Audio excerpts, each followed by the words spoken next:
not have cool, I appreciate that. Yeah, if you do not have cool, you cannot be a successful, like, top tier rapper. You can't. You have to. People have to.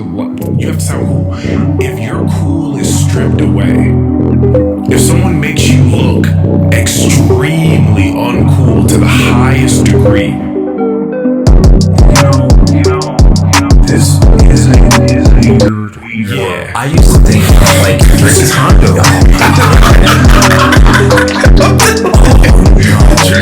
Oh yeah, this man is big. He's not tatted in a month, bro. He got crazy. Yeah, two pieces, like pieces. Yeah, like pieces. This was session 3, and I'm like breaking out like crazy because it's from shaving. Yeah, like shaving the skin. Like my this part of my body's not used to it, so I got like little hair bumps going. Nah. Nope. Me holding that, you put it in. When you say that, when I hold that for you to place that inside of there, for you to insert that, that's not gay, right? Now it is. How it is. But let me see it. Damn, bro, that's crazy. You like that? Yeah, I didn't know how deep your love for Dragon Ball Z went. Oh, bro. Or that you even Take had that it. rubber off. Meat to meat. Meat to meat. I don't remember that. To meat. No, I remember meat to meat. Where did that come from? Well, Tony said that back in the day one time. But that was a song. Take that rubber off. Hold that hole. Meat to meat. Meat to meat. That's crazy. That's awesome. That's wow. Thanks, man. Appreciate it. Jesus. Yeah, that's cool. It's gonna continue. That's fine. So okay, wait. So Millie Bobby Brown. First, that's a hilarious name. Mm-hmm. So Millie Bobby Brown is 11 from. Okay, now I haven't watched that show in a long time. I do remember them being children when I watched that show. Yep. Yeah. So it was like what, season 2-ish, 3-ish, when they really started to like blow up amongst everything. Yeah. Where they were like old enough to start giving interviews, where people start learning who they are. Okay, and at what age? Like 14-ish. 14-ish. Yeah. Okay. Because Stranger Things came out didn't it come out in like 2015, 2016, something like that? Right around then. And so like that whole cast of kids were like kids. Literally kids. They weren't teens yet. Yeah. 12, 13, something like that. I think. Yeah. Google will tell us. Yeah. But she's 20 now. Like Millie Bobby Brown is 20 now. Yeah. So that was happening like years ago, which is weird. It's just an ongoing pattern. Yeah. Like there's another one, a girl he had taken out on a date, like ran out of a restaurant. She was of age at that point, but they went through her Instagram and they saw that he had posted up a picture of her like hugged up, making a kissy face. Oh, that black chick with I saw that. Yeah, she was 16 at that time. Yeah. So in America, it's one thing, but over there, it's another. Mm-hmm. Yeah. Okay, yeah. So for anyone that does listen to this is clearly going to be a whole lot of Drake, Kendrick, splash of J. Cole talk. Splash Brothers. Yeah. We were talking like right when it started last time. Oh, right. It was Future. Yeah, Future Metro. Right. There was no responses from Drake and nothing like that yet. You fast forward now. It looks like what is it? Hiroshima. So Nagasaki, bro. Which by the way was my thought about it the whole time. I always felt like Kendrick was the certified boogeyman, and I was like, I just think that he's willing to take it to a place that some other people are not willing to take it. That's what I thought. He raps. Yeah, he raps, but also like we've talked about before, he has a cultural value. Right. He does. He has a cultural value. He's built trust with, because beef starts when people get to know you. Beef starts years before the beef starts. Mm-hmm. Right. So who you are and how you live, that gets thrown into the beef. So the past 15 years we've been looking at these guys, we take all that into consideration too. And people are just off the rip. You're just looking at the two guys and you're like, we know. Rap people know. Yeah. You're like, it's amazing. It's like regardless of, because none of these guys are all good or all bad. No. But one of them seems to be a bit more grounded than the other. Yeah. Is a good way to put it, I'd say. So yeah, so and has told us about his life every album, and has put his soul and his heart on a silver platter and just handed it to the people for the most part. And then you have another person that has seemed more of like, and this isn't me because I don't want to hate it all. I want to be as objective, but he seems like like he's put up a persona. I'm with the youngins the whole time. I'm with the young folk. I'm running in the club. I'm Mr. Cool. But like we haven't gotten to know Aubrey through the music that deeply. Every once in a while he'll throw a song out or two that feels like he's like it's so Kelly, talking to Kelly about all this, I was like, Taylor Swift had her album come out. I've been listening to Taylor Swift with her like nonstop because that's what makes her happy. And I was like, okay, now my turn. I want you to listen to a couple of these tracks. Yeah, I need you to listen to this stuff because this is like actual poetry. Like Taylor Swift poetry too. Like different style. This is like poetry, the kind of stuff that I like to listen to. And so I had her listen to Euphoria and Family Matters and all of them and everything like that. You went through the whole thing? We didn't go through all of them. You didn't do like push-ups? No. I listened to that once and I was like, nah. And this coming from, I like Drake a lot. Like grown up with him for the past 15 years, like one of my favorite artists. I say that now while we're recording this. You know what I mean? Like, it sounds different now. It's like when R. Kelly shit happened. You should listen. You're like, exactly. Don't sound right. But so I'm trying to explain this to Kelly about all this stuff and get her up to speed. And I had her watch that video that you sent me of the dude storytelling all this stuff, and she was like, Drake's a diva. Like that's really what it is. Like that's what it boils down to. He likes the limelight, spotlight. I mean, like you get to that level, man's got like more money than most people out there. You know what I mean? So you get to that level, of course you're going to love that. But I agree with that. You don't let anybody into like how you actually are. It's all personified and like a facade and everything like that. So. Yeah. I mean, you probably got to do that when you get $400 million for like, for a contract, Universal, from a Universal contract, 400 M's that like you got to be a certain way. Yeah. Like you got to put out this amount of music, regardless of if you're feeling inspired or not. Like nigga, the artist shit we done with. Yeah, I'm not worried about you feeling inspired and creative and wanting to really no. Like nigga, you need to put these albums out. And remember, so you better go make these niggas dance. Last fall, you better go make these niggas dance right now. And step this way, step that way. You're making fun of them. Are you my friend? Yeah. Are we locked in? Then step this way, like this, bro. Like. But made it catchy. Bro, there's levels to this that are crazy. Yeah, you're right. There's levels to this that are crazy. Remember last fall when everybody was like going hard on Drake? Not everybody, but a certain portion when he typed that long ass response to Joe Budden because Joe was like, "Stop being in the club fucking the 24-year-old." So he was like, "Stop!" Like he was like, and Drake. Do you remember how that triggered Drake? Because that whole album was like him just being old weird nigga in the club. Yeah. Fast forward. Wait, that wasn't even a year ago because that was for October. All the dogs. That was October. That was October. Oh, okay. Yep. Now look where we at. I believe when you stand next to Sexy Red, you see two bad bitches. You probably pop ass with them. Sound like a Henry diss. So how did we? Sound like something Henry would do. Ass with them. You probably pop ass with them. So I did. So okay. So Drake came out with push-ups, which is kind of like. I mean, we can say like that, right?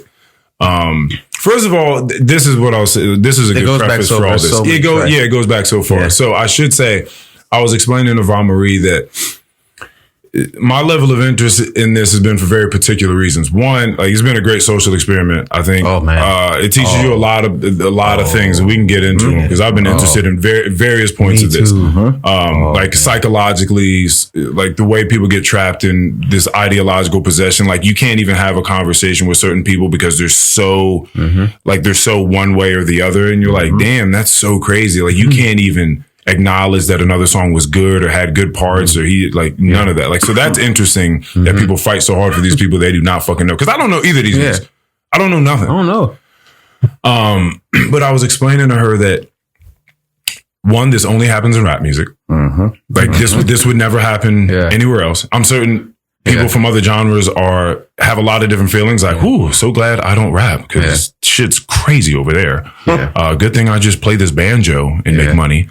I'm certain there are other people that just like, oh, look at them niggas. Yeah. Like, that's what happens over there with them. Yeah. You know what I mean? Oh, you know his family. It's like, you got rich. I was thinking about that. Like, so just to fast forward and then go back for a second.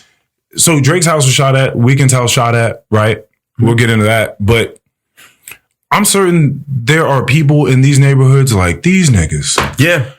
The property value, guys. Yeah. Why are you bringing your rich black asses to my neighborhood? Yep. You have more money than I do. Yep. Yeah. Yeah. And you're shooting at each other still? Yeah. Yeah. Take that shit back to the hood y'all dirty niggas came from. Why are you? Like, I'm certain that that's... Go back to your It's so great that like a black dude can say that. Fight your way out. Yeah. Yeah, I can't say that. We need to use AI and switch it so that it was Tyler's voice. No. I'll get in trouble with everybody. Nope. Take your People come after me. Nope. Please, no, keep me out of that.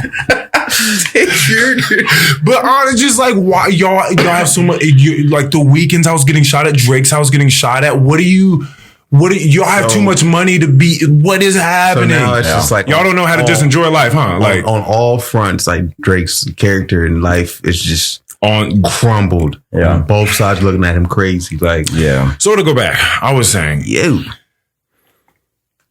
it's such a particular thing to do in rap because every other song that's made lives by itself. Like if Drake, any song that we listen to, that's just the song in and of itself. It's not connected to anything at all. Yeah. But as disses come out, there's like a thread now. Like you're watching a story take place in front of you. Exactly. Which means it changes the course of how you feel about songs the further along it goes. Like you thought something was cool, then it's not cool later on. It doesn't age well. Like things start getting brought up. You start looking back at things people said. You're like, oh, wait, that seems like a lie now. And then it starts to change the character of this person, the perception of this person's character starts to come out in front of you. So this has been fascinating to me on that level. Like whose character is really being shown. And then I look back at what Kendrick said on 616 in LA and I'm like, yo, this sounds like a warning of, nigga, you're not listening to me. They're telling me everything. Like, don't trust everybody around you. Look at Act. He's looking compromised. He's been talking to him the whole time. And he ended it with just like, okay, bet. Now we all gonna dance to this shit. But why would he say that though? Like, why would he go through the trouble of like subliminally throwing him breadcrumbs like that if he's trying to like destroy him at the same time? I don't think he wanted to. I think that you can do both. Yeah. I think that there's a fine line, and I think that that's one way in life that you hold like a strong character, because it's like any moment here, like we can play it and have fun, or I can also kill you, and I'm ready for whichever you're trying, like whatever type of time you're on, like I'm with it. Yeah. And so I think because he says certain things to him, like he gives him real advice on Meet the Grams when he's like, yo, like therapy's not a bad start. I suggest you take ayahuasca, strip the ego from the bottom. Like that's real advice. He's really, He's like, I know that you probably think I came to crash your party, like, but I didn't even really. But you decided to start throwing people's names. Like you took it here. He said something about the only one that can help you. Like I'm gonna be the only one that's gonna tell you what's going on like right now. Yeah. Listen to me. Yeah. So I think and Drake was still trying to be all cool, funny man. He look at him like. Yeah. So okay. I think it's a bit of both. It's just like understand that I like you're talking to someone that has like some perspective. Like I'm trying to tell you some things, and also at the same time you're playing with me, so you're gonna have to catch this at the same time. Yeah. You know? It's like imagine you have the power to like somebody swings at you and you very easily get out of the way and sweep their ass. Yeah. And then you help them up. Yeah. You're like, bro, like, come on, stop playing with me. Like, get up. Like, bro, that's a good analogy. Like, I'm too powerful. Like, stop it. Like, you know what I mean? Yeah. I think it's something like that. Mm-hmm. Like that's even more came out. You probably didn't see what came out last night, did you? I saw that Drake is selling every U.S. home that he has. He is just finishing up selling the last of his homes It was like I know what that means. it was reported last night. Yeah, it was like the realtor that he got posted it all on TikTok and stuff like that. Leaving the country, and he told the realtor that he has no plans of coming back to the U.S. He's just going to go. He's selling all homes. He sent his son and wife back to France. You know what that means? And he's headed to Canada. That's it. He's out of the U.S. They're gonna bring him back. He'll be back. No, man, hold on. He'll be back. His father is from Memphis, right? Mm-hmm. Tennessee, right? Mm-hmm. Okay, so he's always going back. We're taking a step back in time, talking about his roots, from his father and being, he loves Houston, loves going out there, being in that part of the world and everything like that. So he's got his dad over there, still in the U.S., and he's got his love interest of being around people and everybody else that he's connected with. You're telling me that this man is not going to be stepping back into the United States? Unless I think it would probably behoove him to stay his ass up there because you can't,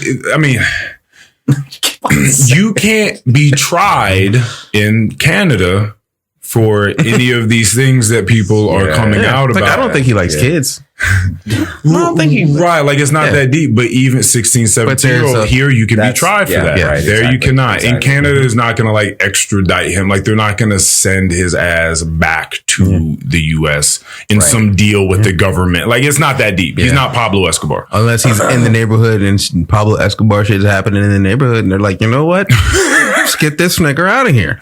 Eh? Yeah, but then again, but up there, they wouldn't even say that because legal age is 16. So they wouldn't even, it wouldn't even. But even still, that's just weird though. That's weird. A DUI up there is a felony. So shooting and doing that stuff, to me, I think they're going to but the thing, buddy. But the thing about it being weird is, there may be a time, it could be 100 years from now, where people are like, what would we do? The legal age of consent should not have been 18. Right. Yeah. And that shit might bump up to 21. Yep. Because they say that the prefrontal cortex doesn't actually even, fully form until you're your mid 20s. So they might pull it up to 21 where there's drinking age and smoking and all this stuff and be like, damn, we're tripping at 18. Yeah. So that might be a time where that goalpost moves and then they're just looking at 18 crazy. We're looking at 16 crazy. Yeah. I think that this is just a very weird human problem that humans have to figure out. What is too young and why? Elvis. You just do a Elvis. That's wild. Elvis. Didn't he marry his job when she was 15? Oh man, yeah. I'm pretty sure that's what I was going to get at. 100 years ago, it was normal for going up. hundreds and hundreds of years ago. Nigga, Paul Walker from Fast and Furious was dating. He started dating his girl at 16. But that's California. I think I'm pretty certain California. Also, Drake could have just stayed. Yeah, I feel like California. Maybe I don't know if they changed. That's why he was over there. See, that's it. See. So even if in LA, Kendrick said there's something weird going on in the industry in the first place. Well, yeah. Hollywood in general. Yeah, I think that just breeds a very weird. Yeah, we've talked about this before when it came to the whole Nickelodeon thing. You know what I mean. Rest in peace. That hoodie you had on. Yeah, exactly. I made sure not to wear that today. I'm way too famous to be what? Yeah. But I think when you grow up and in the industry that you're in, there are children around that work with you and they're clearly way ahead of their age because they know how to remember lines and do all these things that you do as an actor, as a professional. And they're hanging around you guys. They start going to parties earlier. They're just exposed way much more. Man, what are you talking about? Nothing wrong with that, bro. I think that it's just so it's your environment. Yeah. You and I were just talking about being in jail and being in prison. And it's the thoughts that people start to have. We were talking about this show that's fucking awesome. I forget the name of it right now, but it's pretty much about this comedian. It takes a place in Mexico. This comedian, this lady that goes to this prison. And she goes through 3 or 4 different populations. There's LGBTQY. That's it for you. Yeah, some whole. That's it. It's over. I'm canceled. Don't even release this one. Fuck it. They're gonna be out there dancing. Earl's not like us. Earl not like. That's crazy. Men, women, whatever. Either way, she was going and teaching these comedy seminars, like trying to get them confident in doing stand-up comedy, just because it's a fun fucking thing to do. But what the fuck was I speaking about? The show, like mindsets of people, mindset, like being in jail. Yeah. Oh yeah, the I was telling you about. There was a dude that went to jail. He was been in that bitch for like 30 years. They gave him like 240 years. He went to jail for stealing a bike. This is in Mexico. Yeah, okay. He stole a bike, went to jail. While he was in jail doing that time, for the fucking time you get for stealing a bike, Right. For whatever reason, they didn't get into this. He killed a guy. Now he's in jail for 3 lifetimes. His family, his mom, dad, brother came to visit him one day. On the way out, he witnessed them as they were gunned down by people that were affiliated with the person he killed. Yeah. So now his family's dead. Yeah. And he's in jail, just doing time. And he stole a bike. Mm-hmm. You know what I mean? Like that's wild shit. So, but it's just wild. You go in there for stealing a bike, and then something tells you for whatever reason, I don't know what issue he had with the person, but then he had to kill somebody, or he felt like he did. And it's just wild that whatever your environment you're in, like that shit really matters. Like we're not way stronger than our environments that we would like to think. Like this shit. So your environment that brings you up or takes you down. Yeah. It's very important who you spend time around. Yeah, no, that's for sure. Baka got a weird case. Why is he around? Why is he? That's a hilarious line. Baka's got a weird case. Why is he around? Yeah. Yeah, it's tough. Okay, so let's go through how we felt about like the succession of songs that came out and like what was happening. I had a feeling it was going to get spicier and spicier with each song. Yeah, I had a strong feeling it was going to do that because that's what beefs do. Yep. You know, I definitely underestimated like Kendrick's not playing, but I didn't know. Execution. Yeah, I didn't know how much he knew beforehand. Yeah. And he probably still knows more that he's not telling. He was just keeping archived just in case. Yeah. Well, they just released last night like a video of like all the items. So Drake didn't just send some picture to Kendrick. No, somebody posted a video of every item with more stuff in it, with like a picture of like Drake and his team at a hotel with this little alien looking.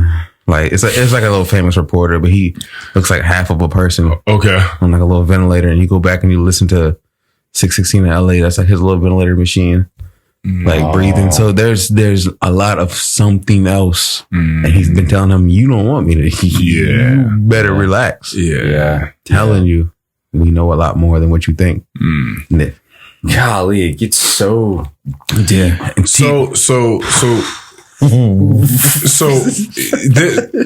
I know that there was, I mean, Push-Ups came out. I felt like, oh, this is a cool little fun Drake track. Right. You know, it wasn't he talks some shit, but it's mostly about money and contracts. Like that's some Drake shit to do because he's probably got the best of them. You know what I mean? Kendrick comes out with Euphoria. So good.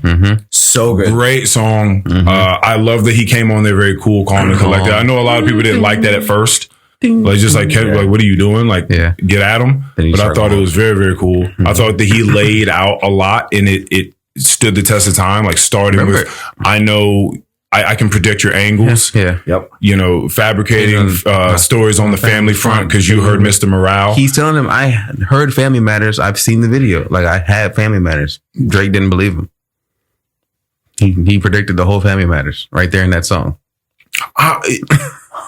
But even that, I saw that coming too. I said that before the battle started. When Like That came out, the Like That remix, I was like, no, I'm saying like he physically had like the actual song. I know, but I think that he could have called this. He could have called this after he dropped Mr. Morale. Oh yeah. If he were to ever be in a beef, they were going to refer to that album because he was as vulnerable as he was on there. They were going to try to go in there and try to start pulling at the most vulnerable parts of himself that he put out there. The stuff with his aunts, the stuff with his cousin, his mom. Like they were going to go back to that and try to bring it back up, which I feel like is kind of corny because it is the Eminem 8 Mile bit where like I'm just going to diss myself first. Yeah. You like, so he already put out this information. So you trying to come back and use it is like, That's fine. I put it on an album. Everybody can listen to it. Like, so you can try to twist it and make it seem like I'm whack or I come from like, but it's an album. I already put it together. Yeah. Are we talking about Mr. Morale? Yeah. And I have not listened to that album. Gotcha. I need to. Oh, yeah. It's an extremely personal therapy album. Okay. So so everything that Drake tried to say about his family, except for the domestic abuse thing that's floating around out there, and we don't know whether that's true or not. I will say this. It was kind of funny because they threw this Dave Chappelle bit up there. I didn't see it. But you remember the Dave Chappelle excerpt from his like first Netflix stand-up comedy when he came back, and he was talking about Michael Jackson. He was like, I don't think he did it. Oh yeah. I don't think. But even if he did do it, you know what I mean? Yeah, he's like, you know what I mean? Yeah, I saw that one. He's like, you know what I mean? So that's crazy. But they were like, this is how people are feeling about Kendrick and his wife right now, which is wild. Which is wild. Yeah. That's a wild that we're at that clip point to throw on there. There was another like, I don't think he did it. If he did, I can't remember if it was Dave Chappelle or another comedian. They were like, I mean, if somebody gonna do it to you, I mean, might as well be, Michael Jackson, right? Like, I forget who said it. They were like, I mean, it might as well. They're like, it wouldn't be so bad. Like, I was like, yo, like that's the best option you could have if you were gonna go that route. That's crazy. But I gotta watch that. I gotta listen to Mr. Morale. Yeah, because so we're gonna just fast forward here again. When Drake comes out with this extremely sad last diss, if you like to call it that, which was a defense, the heart part 6. That one, that was sad. Yeah, it was sad. Yeah, that was very sad. But he references "Mother I Sober," which is a song on Kendrick's album, in which Kendrick's talking about how he's constantly being questioned on whether he was molested by his family. His family's asking him this because they just assume his uncle would have done this because his uncle had prior knowledge of his uncle doing this to other people. His mom had been abused. So she didn't believe that he hadn't been. Like, she couldn't even believe that he hadn't been molested. So she would just ask him periodically in his life, like, have you been touched? And he would just be like, no, like, this hasn't happened to me. Drake, clinical error here. It's like said, oh, that's that song where you said you were molested. And then for the next however many bars manipulates this and like creates this story. You try to see him create this narrative where Kendrick is so focused on this pedophile route for Drake because deep down Kendrick was touched. And so that's his angle. That's why, because it's a deep hurt. A lot of people that he's trying to deal with, and so it was just a terrible error. And you got to see in real time Drake like twist the story and try to make it into a narrative that works for him. Yeah, like you got to see it happen in real time. They're trying to say Drake purposely did that to try to like play on like how his basically with that track how that track he explained how his whole life had affected him, that people thought that happened. And now Drake is trying to twist it and make it and be that same energy to him on purpose to make everybody think that in the world. But it's like, nigga, like that. Yeah, it was just, you weren't there. Like, what are you talking about? The execution was terrible. Yeah. And in the midst of doing it, he ended up like making fun of like people that were abused, like victims, like, you know what I mean? Yeah. So I was just going to ask. He's like, oh, you listen to Mariah Carey, the touch my body, and you probably start reflecting. Like, he started making jokes about like victim abuse. And so that was a huge flaw in it. Now, so I'm going to play a little devil's advocate. Do it. Okay? Oh, yeah, that's what we need. So I'm trying to find that.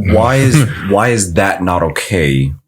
So like I agree. Like not cool, like, don't go there. But in terms of, I hate saying like beef, like rap beef. I hate saying that term. But in terms of like this whole rap beef going on, like, you're trying to go for the throat either way, right? Like, the gloves are off. Like, it's up to you to like be the most clever, have the most wit, like dig deep into like what, get the hooks in, like grab that person and really go for the throat. So why why is that a problem if Drake's doing that and creating that narrative that's going to be super sensitive and is going to go for like straight for the jugular, straight for the heart? Why is that a problem? It's not a problem. If that's what he's doing. It's not a problem. You know what I'm saying? Well, only because, so this is. I'm not defending. Yeah. No. I get it. Because it's a lie. Yeah. And not only is it a lie, but it's a visible lie. Like you lied about something that we already know about. Like, so therefore all those lines now just like mean absolutely nothing because you're referencing a song that we've all heard and we just know that you misinterpreted the song. No, you can lie all you want and you can change the perception. The thing is like the beef is really won based on who the internet is rocking with. That's right. That's the winner, right? Right. It is the overall vibe of how you feel about the person. If you out here laughing at that, you better be ready. You better hope that more people are laughing with you than are going to question it. Sure. Because if people start to say, "Hey, man, that's not funny," then it's over. Like, yeah. Now, see, land. So I agree. Totally agree.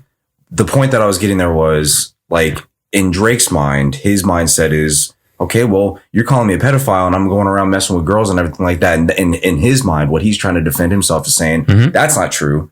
So let me paint this narrative about you. Yeah. You know what I mean? To like, see how you feel about that. Yeah. You know what I'm saying? Like, you only care so much because your booty got touched. Exactly. And it's like, that's funny, but it's like, what are they going to say? Exactly. Yeah. That's where he lost. But the, but I think though it's more so the character of the people. Like there's the rap and there's the song and the dance and all that. But since we both don't know what these people do, we just have to we're just listening to these records. Yep. We have zero evidence about what Drake says Kendrick is doing. That's not to say it couldn't happen. We just don't have any evidence that way. Yeah. He said this thing about you that you put out there yourself. Right. And there's now there's videos and photos and this and that and all these things going around. So it's like, then it's like, you know what I'm saying? Also, when it comes to no, I'm sorry, man. I was just gonna say it's in poor taste at that point because we've already seen Kendrick slaughter him, right? And then like now it's like Drake's coming back and like doing like whatever else that he can try to like grab from inside of him to like get out there to like it's already over. And you know what it is because you really touched on it, which is like who the people are rocking with, and now people, especially in hip hop, are gonna rock with the coolest person. Yes. Right, because it's a public like roasting session. Yes, yeah. So if you don't come from being able to roast, right? Like we've seen this happen in real life. Yeah, so just like people around each other, and like someone's kind of cool, and you see roasting happen, and then someone just gets shut down. And you're like, oh fuck, like, he got cooked. Like who would have thought that would have happened? Like, and now this is just on a bigger playing field. People had never even heard Kendrick's album like that, so it's like it wasn't like biased. They weren't familiar with it. It was just like, oh, you getting cooked. Yeah. So that and I'm sorry. No. Because I'm thinking about this Drake being cool thing. He got put into a position where, for the first time, Drake looked like the uncoolest person because no matter how hard that beat was, because the beat was dope as fuck, how hard that beat was on a Heart Part 6, he's saying things because when you're rapping, you're trying to sound cool. He was trying to go that same energy as Meet the Grams, which is like cool, but people don't know you for that. Yeah. He didn't know how to execute that. You can't say in any cool way, if I was fucking young girls, I would have been arrested. Yeah. There's no, it don't matter how smooth or silky your voice is. I'm too famous for that shit you just suggested. Yeah. While the Diddy thing is happening, while the Epstein thing just happening. There and telling people, I don't do that. He defended himself like way too many times. Yeah, it's like, it starts to sound funny. It's like, bro, it's striking a nerve. And he just seemed stressed and scared. Kendrick never said Millie Bobby Brown. Yes. Yeah. Kendrick never named her. That's true. But the people did. I think that he was trying to be clever with wordplay there, like talking about, it's a double entendre, right? Where he's mentioning, trying to suggest that Kendrick's hitting his wife, right? Whitney and Bobby Brown, right? And then in the same line, he's trying to say like, I only mess with Whitney's not Millie Bobby Brown. Yeah, I think he was trying to be clever. Yeah. I can give you that. I can give you that. But he was still, that is pretty cool. He was still trying to defend himself at the same time, but it was just like, I never said that. So why is that on your mind too? Yeah. So that was bad. That was if you watched Shogun at all? Oh, not yet. I mean, I watched it. He committed seppuku. Like he definitely did the samurai's way out. At the end, he was like. It's just funny. Remember at the beginning, he was like, drop. Come on, where you at? Come on, let's rap. Where you at? Then at the end, it was like, I know you got 10 more records. Yeah, like, you can come out with 10 Go ahead more. I'll see you later.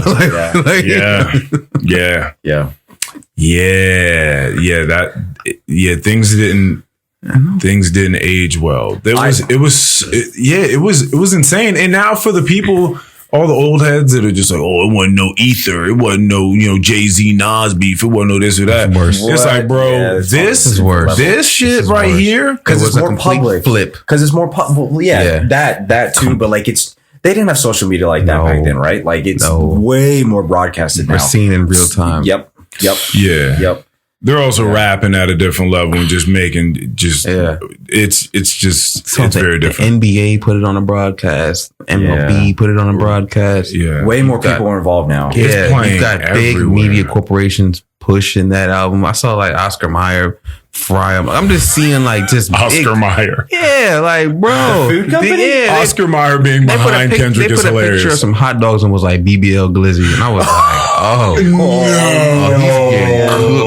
Kendrick broke records on this man. Like he's got Billboard #1s now. Like it's just like, wow, you got flipped. Like it just all flipped. Like the whole. It was I thought once Euphoria was piece of art, piece of art.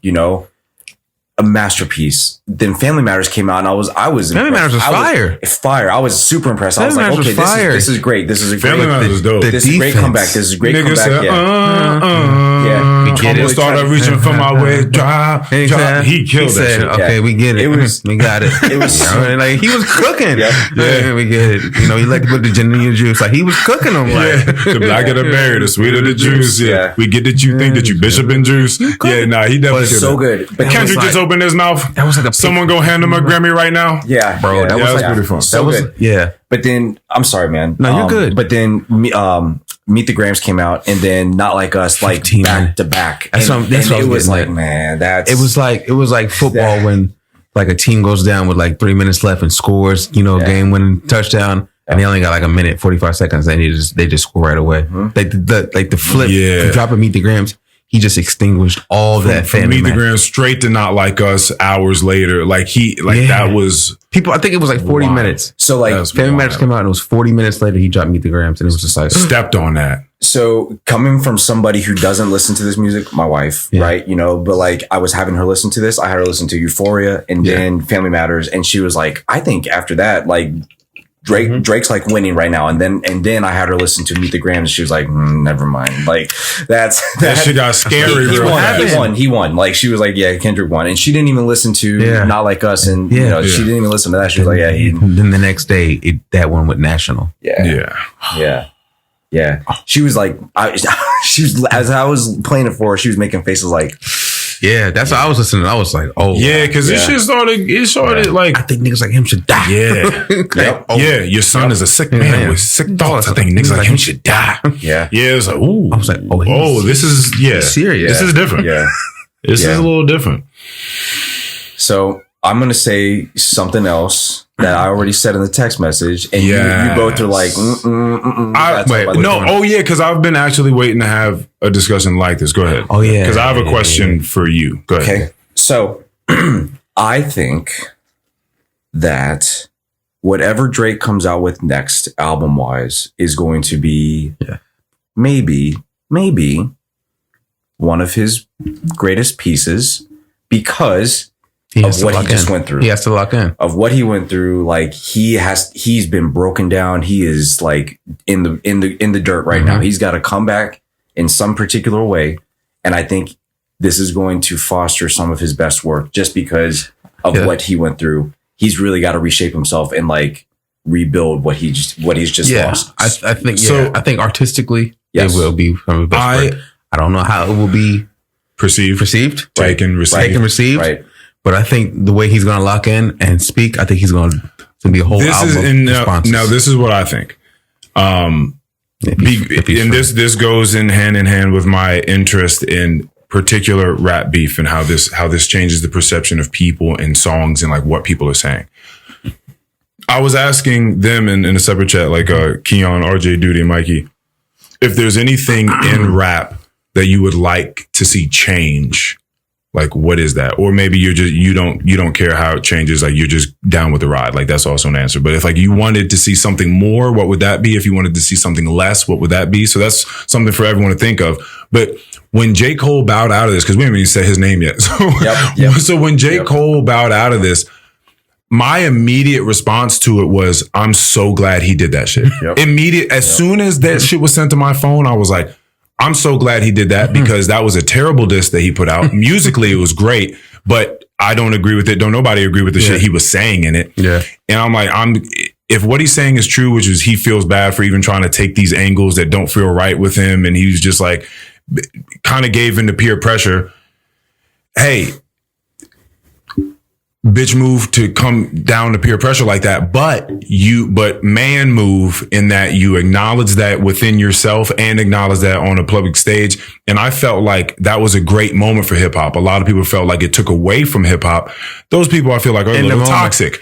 I felt like it's great to have one of the top artists apologize to another man after dissing him. Cause I don't know if we've had that before, especially not at that level. And I felt like that was a great thing for hip hop to mature a bit.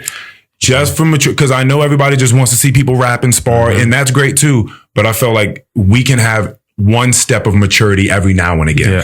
Right. Can you educate me a little bit on that? Cause I'm not too privy. J. Cole had his Dream Fest. Did you hear 7 Minute Drill? Yes and no. Like, okay, we'll play it for you. J. Cole had his like yearly festival, and he went on stage and apologized to Kendrick and was like, "Yeah, I don't even believe that shit. Kendrick Lamar is one of the dopest artists." This is before Drake really even responded to like that. Was this in regards to the first person shooter claim of like big? So first person shooter came out. Then Kendrick clearly heard that. He came out with the like that verse on the Future song. Then after that, J. Cole pretty quickly put out 7 Minute Drill. Right. Yeah. Right.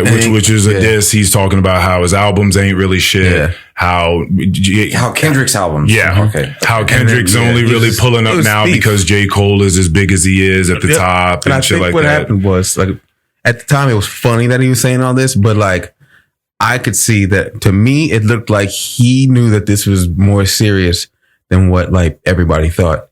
And it got confirmed because Schoolboy Q was there, and Schoolboy Q was the one who told him, "Yo, like get back out of this." Yeah. And then he went on stage and said that. So to me, it was him like realizing, oh, something serious is about to happen. Like this is not. This is not just friendly rap jab back and forth. Like remember, I thought Kendrick and him was just. But he was like, "No, this is not that. I got to get out of this one." Yeah, yeah. I'm not on that nigga side. So, hey, shout out to Kendrick Lamar. Right. Yo, you notice he was like, "I love Kendrick Lamar." Like you noticed that. Yeah. Like he was like, "Yeah, I'm not fucking with that." Yeah. He kept it real. Like when it came down to the culture, he chose that side. Like, and that's why I think I saw a comment on one of the videos, one of the tracks. Somebody said, J. Cole made a great business move. And I took that as like, you know, maybe because he had a little bit of both. He took jabs at both and then kind of like faded out, but I didn't understand the background to that and like what that was about. Yeah. So I say that to say, I like to see this probably definitely has to do because I'm getting older, but I like to see some maturity in the game. I like to see people grow in age, like Jay-Z with his music. I like to see some people grow and talk about some different things. Where you think he is as a person. In a way, you're like, okay, yeah. Well, see, because the track was whack, and then he was like, yeah, that track was whack. But I have an issue with J. Cole too. As much as I love him, really, yes. Absolutely. Where's Stokes at? So between J. Cole and Drake, I have a question, and this coincides with what you're saying. I think that maturation like this, like Kendrick's the type of artist that pushes for maturation in the game. Not necessarily because that's his aim, because he's not necessarily just trying to free the slaves. He's a poet. I think that that's just how he feels about stuff. He's inspired and he wants to put something out that matters. Yep. So him just being him matures the game, and we need people like that. I think Kendrick makes people, I think he raises the bar on things, and he makes people think, or at least me think, what are people saying now? Because once someone makes a diss, it makes you start listening more to like what are you saying on the next diss? What are you saying on the next diss? And like, so your ears start to hone in on what is being said. My question for both of those rappers, J. Cole and Drake, is what do you say next? Bro. What do you have to say now? Like, what are the next words that come out of your mouth? Because for J. Cole, I've been listening to you for the past few albums. I don't want to hear a bunch of braggadocious shit, to be honest with you. So that fall off that's coming out, I'm going to need you to switch that up a little bit. I don't want to hear you just talk about being the greatest and this and that and don't nobody want none, because that's what he's been rapping about for a while. You better give me insightful J. Cole. You better give me a whole insightful J. Cole album. I don't want to hear none of that other shit. And when it comes to Drake, nigga, you better choose wisely. Like, what are you? He doesn't have that around him, clearly. So see, J. Cole has the insightful route to take. He can do that. He's just been on some other shit where in their fly ass raps. I fuck with that. But you trying to bring out the bottles and stuff mode. Oh yeah, for sure. I fuck with that one. He has some good tracks on there, but you can't just do that again. We're gonna need you to say some other things. Drake, I think Kendrick's you can't just come out being suavecito, fucking cool, wavy. That's how they Drake. started. You're gonna have to show us something else if you are to be accepted with the next raps, unless you're just like the Drake stands. He's got to paint himself as a victim. He's gonna have to play the victim role. That's the only way he has. Yeah, but you have to talk about something though. He has to play the victim role. You're gonna have to say something. Yeah, but how long you gonna do that for a whole album? Just play the victim? Oh, well then that album's trash. Now we're talking about a trash album. Yeah, because he lacks the ability to really think like the culture. Because like Kendrick said, he's not like us. Every move he made was just like, what are you doing? Because he doesn't have that perspective. He likes the limelight. Yeah, he doesn't have that perspective. So to contend what you're saying, if the next album comes out and he has not picked a different route and he gives me a track about being a victim, but then he's back on to being the icy cool, all the chicks fuck with me, like it's like that's gonna be he's gonna talk about how he cut everybody off. I don't got no friends. I cut everybody off. New friends. That's what he's going to route. He would have to change like the.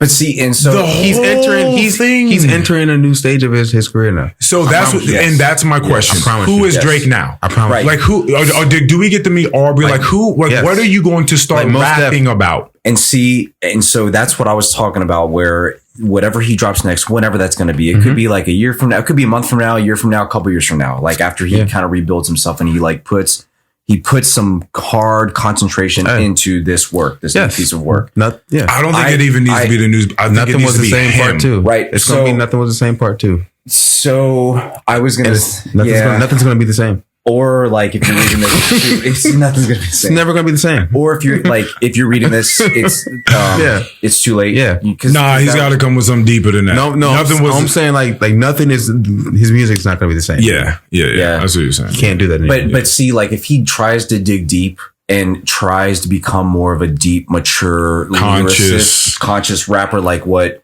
Kendrick is, then he's risking everybody saying, "Oh, he's just now he's learning from dad." He's learning from who cooked it. You got to take that out. That's what comes with it. You got to take that out. But that may be some of his best work. If he's like, okay, you know what, I'm gonna acknowledge how great this person is. I got destroyed, so here's my version of that. Like I had to go back and do some work. He might do some self-reflecting. Like, damn, why did I have these niggas around? Like, I didn't like. He might just be on that. Like, damn, like niggas was right. Blah blah blah. Yep. He has to be honest. Yep. The only way he gets out of this is if he's honest. Because sometimes, like in life, and it might be dope, like you said, it might be fire. Like, he might be like, damn, all right, I see you, Drake. Because sometimes you live in a life till some shit happens, and you're like, oh damn, maybe I don't want to live that life. Like maybe he's an actor. For me. Yeah, like maybe I should go live a different life. Maybe I should go do some ayahuasca. Maybe I should start meditating more. Maybe I should go. Yeah, we've said that Drake is the character. Yeah, Aubrey's the actor. You know what I mean? He's an actor.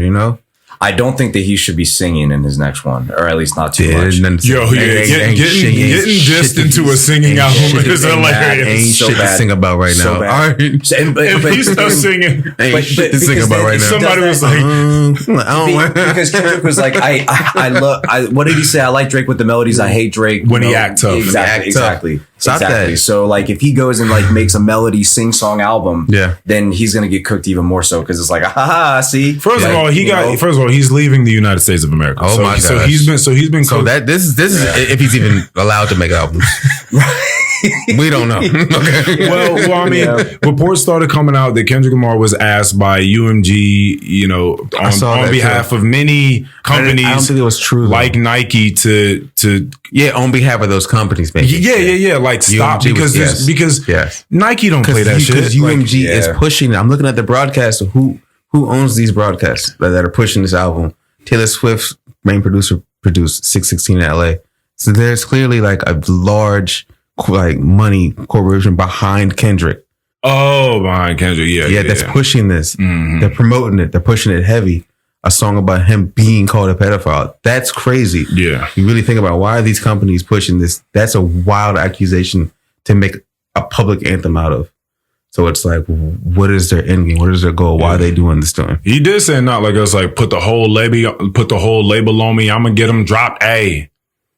He did say those words. Put the whole label on me. I'm gonna get them dropped. A. Sweet chin music, and I won't pack the ox. Like when he's telling them niggas, he's saying wild shit. Like he's saying kind of blatant stuff on. And he's telling me you have leaks. Like they're giving me everything. Right. Yeah. Listen to me. I'm telling you, I have everything. Yeah. Breaks down. That's wild to like make a fun little dance thing, but you talking to someone through it too. Yeah, if we dancing and Drake's just like listening, like, oh my gosh, this nigga, he warned me. And apparently he cut everybody off. Like he's not he with all these streamers and everybody no more. He's changed his number. He's cutting everybody off. There's shootings happening at his house. I would imagine he's like paranoid as shit. Imagine thinking like the whole world just.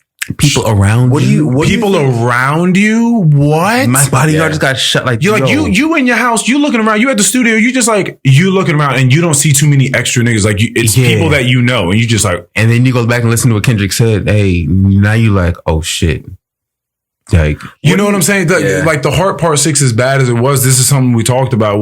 Nobody told him don't put that out. They do not have an RJ in their group, and I said they don't. Like you need RJ be like nigga easily. RJ be like man. Yeah, he gave me that look like because and you know what? And I'm gonna double down on this because people that listen is actually fuck it. People that know, people that don't.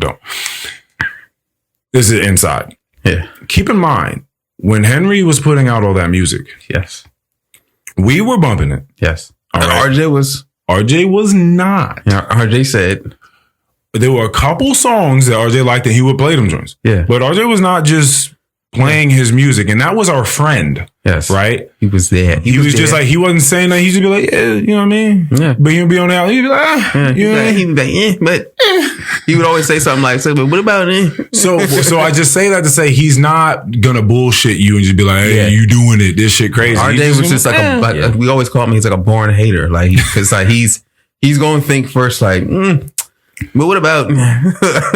But it's good. I learned a lot. I learned a lot from RJ. Like living with him and Duty. Like I learned a lot from both of them in terms of music. Shout out to both of you. Yeah, love you both. Yeah. I learned a lot from both of them. And you know what? While we're on that note, real quick, I remember years ago, we were hanging out with Muhammad, which I hope he's okay. We were hanging out with Muhammad, and I was like, is this something I don't know? And I was like, was he in an accident or something? He was caught up in the Drake accident. Yeah. No, Muhammad's been. Shout out Muhammad. Muhammad's admitted, like, yeah, man, like, yeah, like this bad. Tough. It's very bad. Like, it's very bad. Even though him and RJ have been butting heads heavy because RJ's a heavy Kendrick fan. Yeah. So it's just been a heavyweight fight. Yes. So I hope he's all right. I hope he's all right. Hey, I did tell him we were coming up here today, but they couldn't make it. That would have been fun. I honestly attribute a lot of my Kendrick fandom to RJ, to Duty, to you guys too. Because we were playing all that at 1240. And like when we lived in Fox, like dude, Cartoons and Cereal is still one of my favorite songs of all time. I love that song. Anyways, I remember we were probably over at your house or whatever. And I remember Duty saying, yeah, I don't respect Drake. I don't like him. And this was years ago, like 10 years ago. Yeah. And Muhammad was like, what? Fired up. Why would you say that? How could you say that? Well, like, what? And RJ too. RJ was like, why are you saying that, man? And he was like, I just don't like him. I don't respect him, like, as a person. And I remember all of us being like, why would you say that? Like, you know this person, you know what I mean? But now, years later, you know what I mean? Like, the antenna's going up, you know, all these years later, you know, it's like, well, you probably were on something, Duty. You were probably on something. Yo, that's like this. Like 2 years ago, I think it was 2 years ago, whenever the Kendrick album came out, you said you think that was going to be one of the most important albums in hip hop. Yeah. Fast forward. Yeah.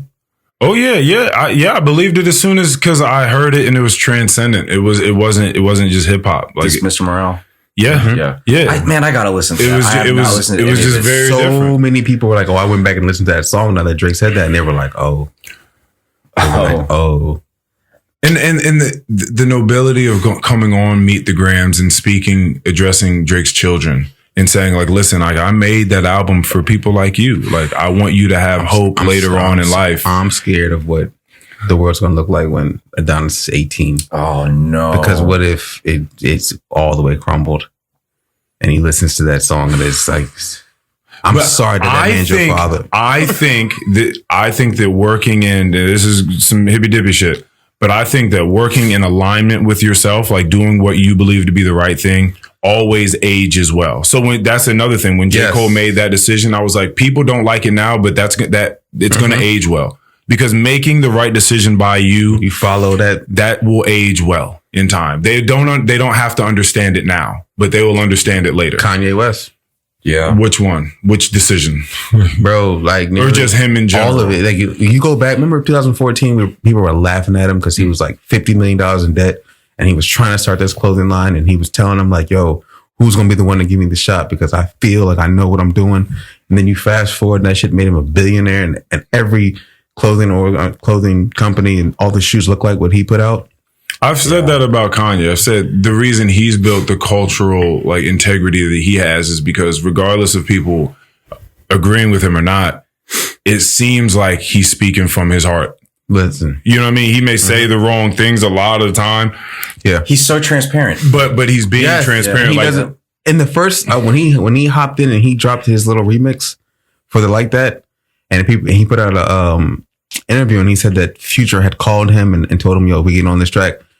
A lot of people didn't believe him. People thought that he was lying. And I was like, bro, Kanye, when you know Kanye to just lie? He's too like open, vulnerable just to lie to us. I don't think he's just going to lie to us. Yeah. You know, I was thinking about this too. I didn't mean to cut you off. You're about to say something. Where's Lil Wayne at right now? He's chilling, bro. He's just chilling because I feel like he's in an awkward position too, because Drake's his boy, right? I don't think maybe. Yeah. Right. Yeah, that's the thing. That's the thing. We don't know these relationships. We don't know. I think Wayne's not going to just publicly tear him down. Right. Because Wayne's not a beef person like that. He's not. And like, he's so well respected anyways that like, I feel like people are just like automatically being like, no, we're not going to bring you into this, bro. This is about your boy that you brought into the game. Like, we're not just, you know, maybe hang out, you know. And I think Wayne's like, I'm going to sit this one out. Sorry, bud. 6 foot, 7 foot. Bud. Yep. Had my heart broken by a woman named Tammy. That was the girl. The Kendrick was like, fuck them Wayne's girl. While he was in jail. That's conniving. That's conniving. That was the girl. And got his face tatted like a bitch apologizing. Hoes gonna be hoes, so I couldn't blame Tammy. Know these lyrics like that. Like, I gotta go back and listen to this. I've listened to these joints a lot of times. Not like us. It's an anthem, bro. He said hoes gonna be hoes, so I couldn't blame Tammy. So there was that. That's what that was. See, man, this is why I need to hang out with you guys, because I need. That was it. Well, you don't need this information in your life, and that brings me to a point: is, you know, having a life outside of rap, I feel like is probably very important for rappers. That's what he said. Take out them achievements. Show me where you take that mask off. Let me see what's under those achievements. I'm certain that there's something with mask off in there with the Future. I'm certain that there's something there. Take that mask off. I want to see what's under them achievements. I'm certain that there's just something. I don't know what it is. I just put that in. Because mask off, I just feel like that's just... Nah, you're right. Yeah. Anywho, people are saying, or Drake has said, where's Whitney? Why hasn't Whitney come up and spoken on your behalf? Like why? Did you listen to the end of the album? Did you listen to the end of the song? What song? Mother I Sober. Oh, just saying like, by the time you hear this song, Whitney's gone. Like we're not together anymore, pretty much. No, when she spoke on it. Oh, when she spoke on it, like you broke a generational curse. Like thank daddy, like thank mommy, thank dad. Yeah. Who's Whitney? His Kendrick's long-time fiance. Long time. Okay. And Drake's alluding to like they're not getting married. They're broken up. She doesn't like him. They're separated. Okay. Yeah. So she did speak on his behalf on the album and said he broke generational curse. Great guy, right? My thing was saying, sort of like you were talking about Lil Wayne. Mm-hmm. If I was going to go into superstardom, I would tell my wife, hey, this is work. Yeah. Mm-hmm. I don't want this to bleed into our life at all. When I go and lay down tracks and all that, that's going to be that. Yeah. I'm a rapper too at the highest point. So keep in mind, I may get dissed. I may have to diss people. Yep. I don't want you getting involved if people start hitting your Instagram. I don't want you responding and going through debates. I don't want this is our life over here. Yep. And then I rap. Yeah. That's what he said. He said, what did he say? The thing, rap my life. What did he say? Oh yeah. He said, you think, like what I look like digging around for dirt. Like you think my life is rap? Yeah. My life like that's corny. Yeah. But you're like, I got a son on the raise, but you don't know nothing about that. I love that. I love it when he does that because it sounds like his old stuff. Yeah. Yeah, he had a lot of fun. And something I felt like was just kind of overlooked in all this was really just that these artists, Kendrick said it. He said, sometimes you got to pop out and show niggas. Because Kendrick be chilling. Bruh. Yeah. Kendrick be chilling. The fact that you can come outside and break records and just start dropping music day after day breaking like this that breaks records and tops charts, but you choose not to most of the time off of real-time events at a moment's notice. Yep. You gotta pop out and show niggas. But for years at a time you don't do it. For 3 years at a time we won't hear from you. It's like when Mike just like retired out of nowhere. Like, maybe I'll come back and win 3 more. Sometimes you gotta pop out and show niggas. That's crazy. Yeah. Sometimes you gotta pop out and show niggas. Leave that nigga alone. It's a gift. It's a gift. That's top tier. That is top tier. Yeah. Yeah. Wow. Yeah. Leave him alone. Yeah. And I think he was underestimated. Like that, he must have been looked at as like, oh, he doesn't rap often. Like he's rusty. He's rusty. So I love how y'all said like this is the first time that Drake's not the cool one. Like he is like the underdog in this because he's not. He thought he could out culture everybody. Exactly. Everybody loves Drake. Loved Drake. Yeah. Right. They always play his stuff. Like we. I'm sorry. No. That was for all of us. Go ahead. My little bathroom. Yeah. Good. But like, dude, for the past 15 years, you can't tell me that like most people have been listening to Drake and have been loving it. You can't tell me that that's not the case. But all of a sudden, like Kendrick comes out and just massacres him. And now it's like, oh, damn. Now I start looking at Drake in a different way. Well, that's why I think the maturation and raising the bar and what people saying is paramount, is a paramount point here because he has seemed the coolest. And to take that mask off in front of people, right? To reach at your opponent and expose them makes you look at everything that they've done differently. And it makes you look at what they're going to do in the future differently. Cause you're like, oh, we believed that you were very cool. Yeah.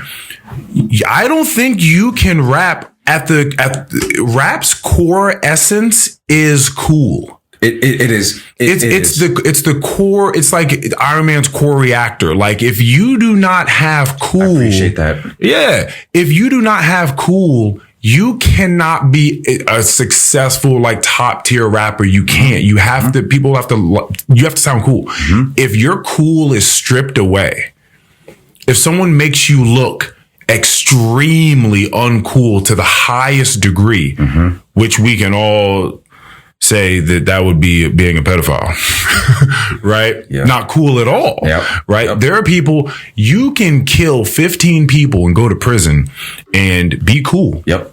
You can be cool in prison. Yep. If you're a pedophile, you have no shot of being cool in prison. Yep. The people that have killed 15 people in prison are looking at you like you're a bad person. Yep. Yeah. You know what I'm saying? So like your cool is completely taken away. That's why once your cool is taken away, I'm asking, what do you rap about now? What do you rap about? You ever Most definitely. if you've been like in a cafeteria in high school and there's like someone that's always trying to be cool and they're always like cooking a bunch of like young people that don't know how to roast and they're bigger than them so they can do that because they can intimidate them. And then someone else comes along and intimidates that person and roasts that person and makes them look stupid in front of everybody.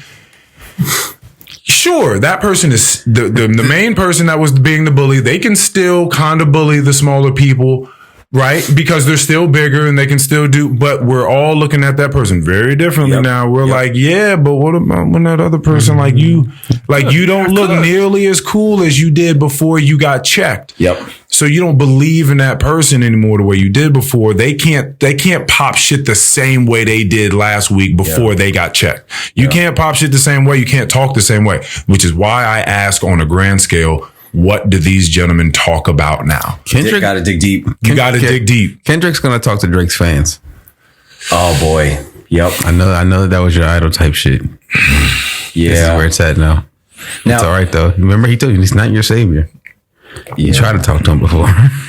He's not your savior. He let you know I'm not your savior. Yeah, I'm not even your savior. Yeah. You shouldn't be coming at any of us the way that y'all looking at him.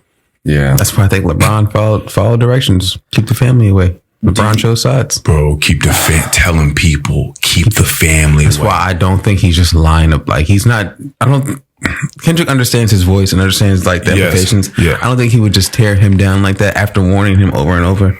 I think there's something seriously to it, behind it. And to tell other celebrities, yo, man, keep the family away. Keep the family.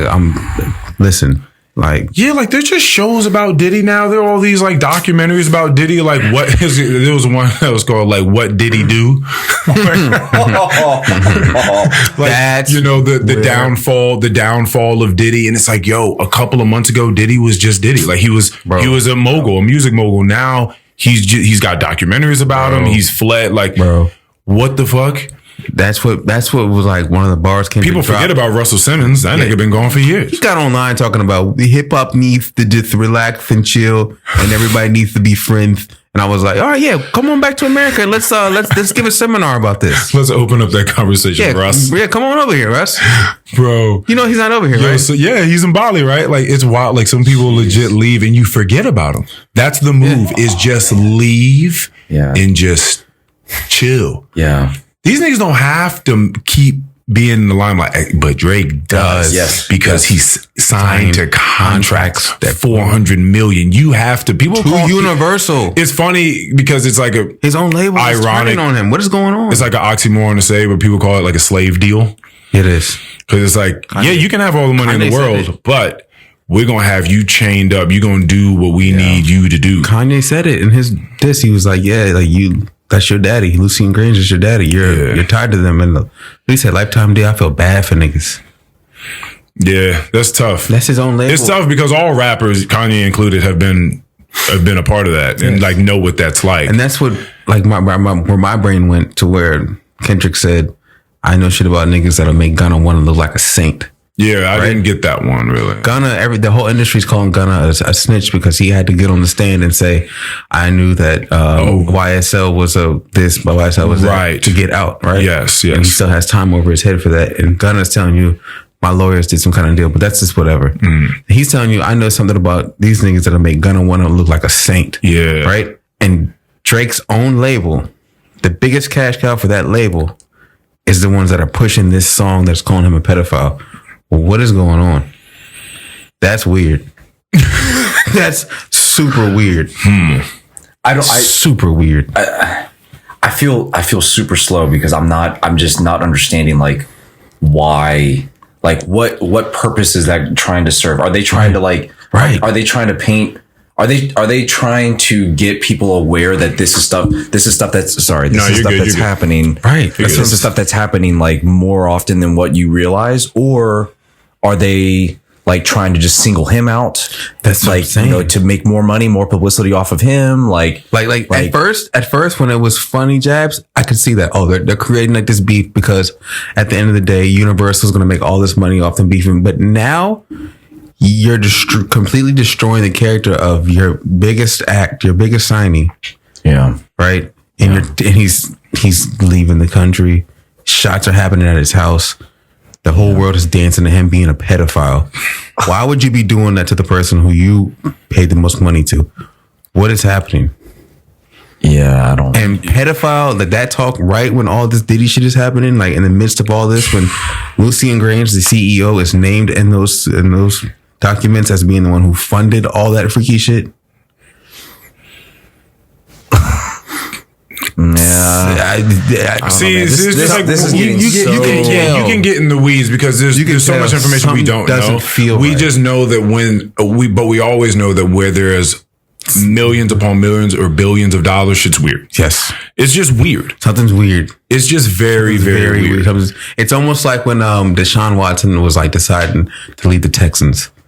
That's when all of a sudden all the shit came out that he was a freak bull with all the massage ladies. Right. And you come to find out that the team owner lives next to his lawyer, their neighbors. And you're like, at the same time, all this comes out at the same time, like as he's trying to leave. Yeah. They were kind of covering up for a while. And as soon as he wanted to leave the team is when they were like, oh, okay, well, bet. Go and tell me. Yeah, I think too much money is just, I just think it's bad. Mm-hmm. I don't think there's any way for life to not get weird when there's just like too much money involved. Like, there's just so many investors, so many powers that be that want to move the needle different ways to try to continue to have power and money, and you're just a pawn in it. And that's if you watch Vince Staples' interview at the very beginning of it, he said, "I think niggas need to step back and realize like who's at the top of the labels." And start looking at that shit instead of these nings arguing. So it's like, was Drake trying to was he trying to leave? Did he have something to do with this? Like, what's going on? Why are they tearing him down right now? Something's weird. See, this is all news to me too, because I thought that he was still a part of Young Money. That was if you're reading this, it's too late.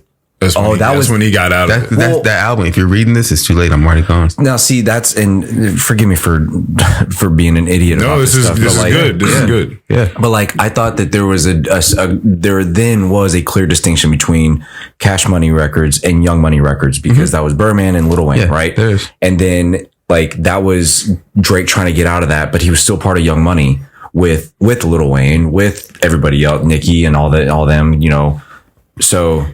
That was the clear cut of all of that stuff by then. Okay, because Drake had an obligation. Or am I wrong in that? No. Like, Drake had his contract was like he had an obligation of like 7 projects. I don't know the right number, but if you're reading this, it's too late. Was the one that came right after he dropped what came before it. So he dropped 2 at the same time. Remember? Yeah. So then he was like, if you're reading this, I think it was Views and then that. Yes. So he kind of like just got that one out the way. Views, just like, Views came after. Views came a year after.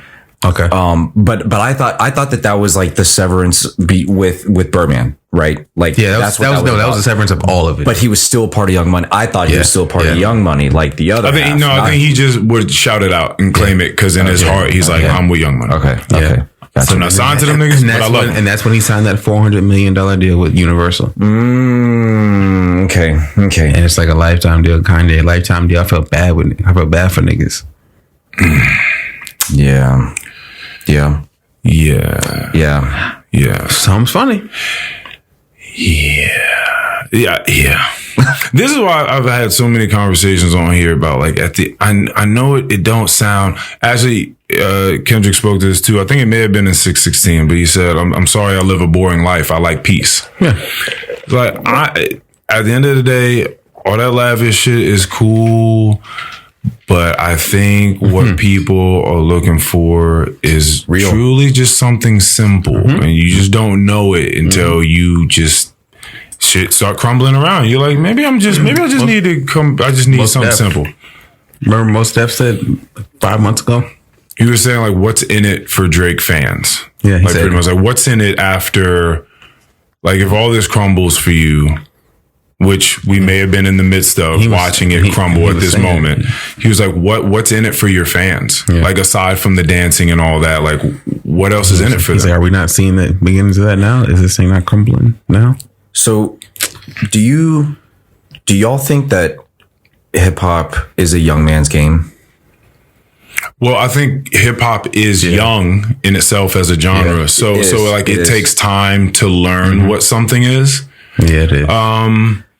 You know, like when podcasting came out, like when it was a thing, like when you could just record a podcast, that was many years ago. Like when the iPhone came out, podcast was an app. Like you could record podcasts easily, all this sort of stuff. But podcasting is not what it is now. It took time to realize like what podcasting was, how it could be used, and how it is what it is now. We'll see what it is in 20 years from now. Yeah.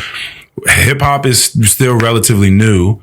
And it's evolving. So it's hard because Jay-Z was around near the beginning of it in a sense, if you think about it, like real hip hop. And that nigga's still rapping. So like, there's only been like one generation. That's what I said. We haven't seen no old rappers yet. Snoop is a grandpa. Yeah. I think it can happen. But your audience does drop off for sure. I'm thinking of like Eric B and Rakim, like EPMD, like even LL Cool J, you know what I mean? Like you're going to have to adapt to some degree, but they're not putting music out like that. Like they're at a different level now where like, you know, they're now considered like the greats who started all this. Right. But they're not putting music out anymore. Like, so what I'm thinking of is like, you know, talking about maturation with these rappers and their lyricism. Like, are we going to start to see as they get older? Like Eminem is another example, right? Like he still puts album dropping in this summer, correct? I've heard. I don't know. Oh, okay. I didn't know if you was up on that, but I heard that Eminem is dropping. We're gonna talk about it. We're gonna talk about it. But see, yeah, we're gonna run that album. He's dropping one. I remember, speaking of RJ, I remember him saying when we like back in JMU days, he was like, dude, I just like, why do you like Eminem? And I was like, I like him. Okay. And he was like, I just don't like him. Like, so, but like the point that I'm getting to is like, I feel like we're like exactly what you said. It's still young, but it's not that young anymore. Like it's been around for decades now. So are we going to start to see that maturation with the lyricism with people that we've grown up with? Using Drake as an example, you know? I think there'll just be many genres. I mean, you got fucking Boys to Men and all them old niggas still Tank. I'm certain all them old niggas is still Genuine. They're mad people that are still performing. Maybe, you know what? Maybe he just doesn't need to rap no more. Maybe he just needs to sing. But I think rappers can do that too. I think those rappers that you name can easily still go out and like tour. I don't think that they're stadiums. No, they are touring. Yeah, that's what I'm saying. Like all like old rappers Snoop can throw a tour together whenever he wants to, like and do all the old things. Yeah. So I don't think you have to continue to come out with new music, but you can be an artist and perform probably until you die. Usher, Mick Jagger and them rock niggas. Get a residency out in Vegas. Keith Richards, Mick Jagger, them motherfuckers are still rocking. Yes, they are. Get $1 million every month and beat the Beach Boys. Yeah. So that's crazy. So I mean, I know those are different genres, but I think Jay-Z is going to be able to tour for however long he wants to tour. Does he need to tour? He doesn't need to, but if he just wants to step outside and just like, I think I'm gonna just go to Paris and perform niggas in Paris because I feel like it. That's like, let me just get Kanye. We just gonna run over there and do it just because I feel like it. Yeah. Not because I need any money. Yeah. Just because it's fun to perform in front of a million people. Yeah. You know what I mean? I think that he can do that. So I think that, and you'll still have young people that just want to hear about niggas shooting and selling drugs. I mean, because that's the young man part of that. Because rap is just like, you know, just older niggas don't want to. It's just young niggas, you know, just speaking about what's going on. And so how often do young people want to hear like a 50-year-old man come out there and tell them something? Yeah, they don't want to hear. Nigga, you need to. I want to hear about investments. Nigga. I want to hear about you buying art pieces, so because they appreciate and value over the course of years, so you can create generational wealth. Nigga, I'm not worried about that shit. Nigga, who's shooting niggas? That's what I'm trying to hear. Nigga, I'm trying to kill a nigga. What you talking about? There was a podcast. I think it was put out about the Daily, and they were talking about like the 50-year anniversary of rap. Or this, and they were talking about how it's changed. Rap is not in a good place anymore. There's no good rap. They were bringing up examples of Ice Cube and how he said back in 1990, whatever, that he would never have dinner with the president. And now you fast forward to 2017 and he's having, I'm like, nigga, it's like niggas can't grow. Like, niggas can't mature. Like, what are we talking about, bro? Yeah. Yeah. You want him to be on the same shit he was back then. All right. Yeah, you got it. Exactly. You got it, bro. Yeah, I'm not paying that no fucking mind. Bro, that shit was Because I don't like when people think that like nothing is the right answer all the time. Like circumstances change, like situations 23 change, years old. Experience changes you, perception changes. Like so, routes and tactics and decision making needs to change as well. With things. Like, people were complaining last year about the stage of hip hop. I think they were more so complaining about the stage of commercial hip hop. Yes. I think because there is some fire ass music out there and they're just too lazy to find it. I think the feeling of I stayed the same, I'm always going to be the same is like a corrosive idea. Yes. That's what are you talking about? Yeah, I'm always gonna be real. I'm always gonna stay 10 toes down, nigga. I'm gonna stay the same. I'm me forever. Ain't nothing gonna change me. It's just like you should think about that. You should probably adapt with the times. You know what I mean? You should be letting some new information in. Kendrick was telling that man. Considering new things. That's what Joe was telling that man. He's like, why are you in the club? Joe Budden has matured greatly over the years. Yes. His takes has gotten better, which is why I could only assume that his podcast has gotten better. It's much more mature. They have mature people. I mean, older people on there. Now, his counterparts, I don't know if you ever saw any Joe Budden podcast. DJ Academics. Well, that's a friend. That's kind of like a work friend in a way. Academics. He's honest. He's like, hey, man, Drake got cooked. Yeah. Like, we lost. But then you have the Rory and Maul podcast, which is another hip hop podcast. Those two people were once on the Joe Budden podcast. They split ways because of splits, money and stuff like that. They, Maul calls Joe Budden like a thief and says that he was kind of stealing money from them. They weren't getting the money they felt like they deserved, whatever. So they split ways. Maul was very compromised, it seems like. Now he talks about being like texting Drake. Like, I had this conversation with Drake was texting right. So it seemed like he has some sort of relationship that he would like to remain with Drake. And he was livid about people giving any sort of credence to Meet the Grams or not. Like the last thing that Maul tweeted was the like a picture of like the nuclear warning sign, like right before Family Matters dropped. He hasn't said nothing since. Yeah.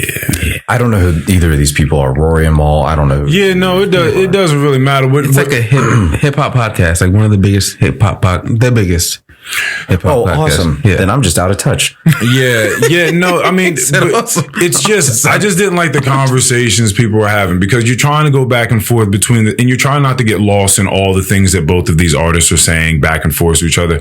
But, he's saying things like, you beat your wife, which we don't know. Let's just say he did. Let's just say all that shit's truth. Let's not. Everybody's saying that's all our lives. No, let's say all that shit's truth. Okay. Yeah, I mean we could go there, right? That happened. Press charges. Y'all aren't living together. You haven't been around your children. You live in New York. She doesn't. Okay. Yeah, I know. I was like, this is the angle you're taking. Okay. Like that's true. Bet. Press charges on the nigga too. Okay. And now let's look at the other nigga too. Like let's assume all things are true. Right.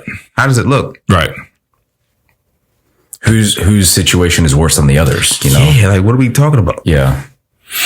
Because I mean they're both bad, right? Yeah, but arrest both of them, okay, but public perception of either one of them, like what's gonna I hate saying choosing sides, right? But like who's gonna have more people on their side? I think it'll be an interesting way for us to see hip hop develop over the next few years.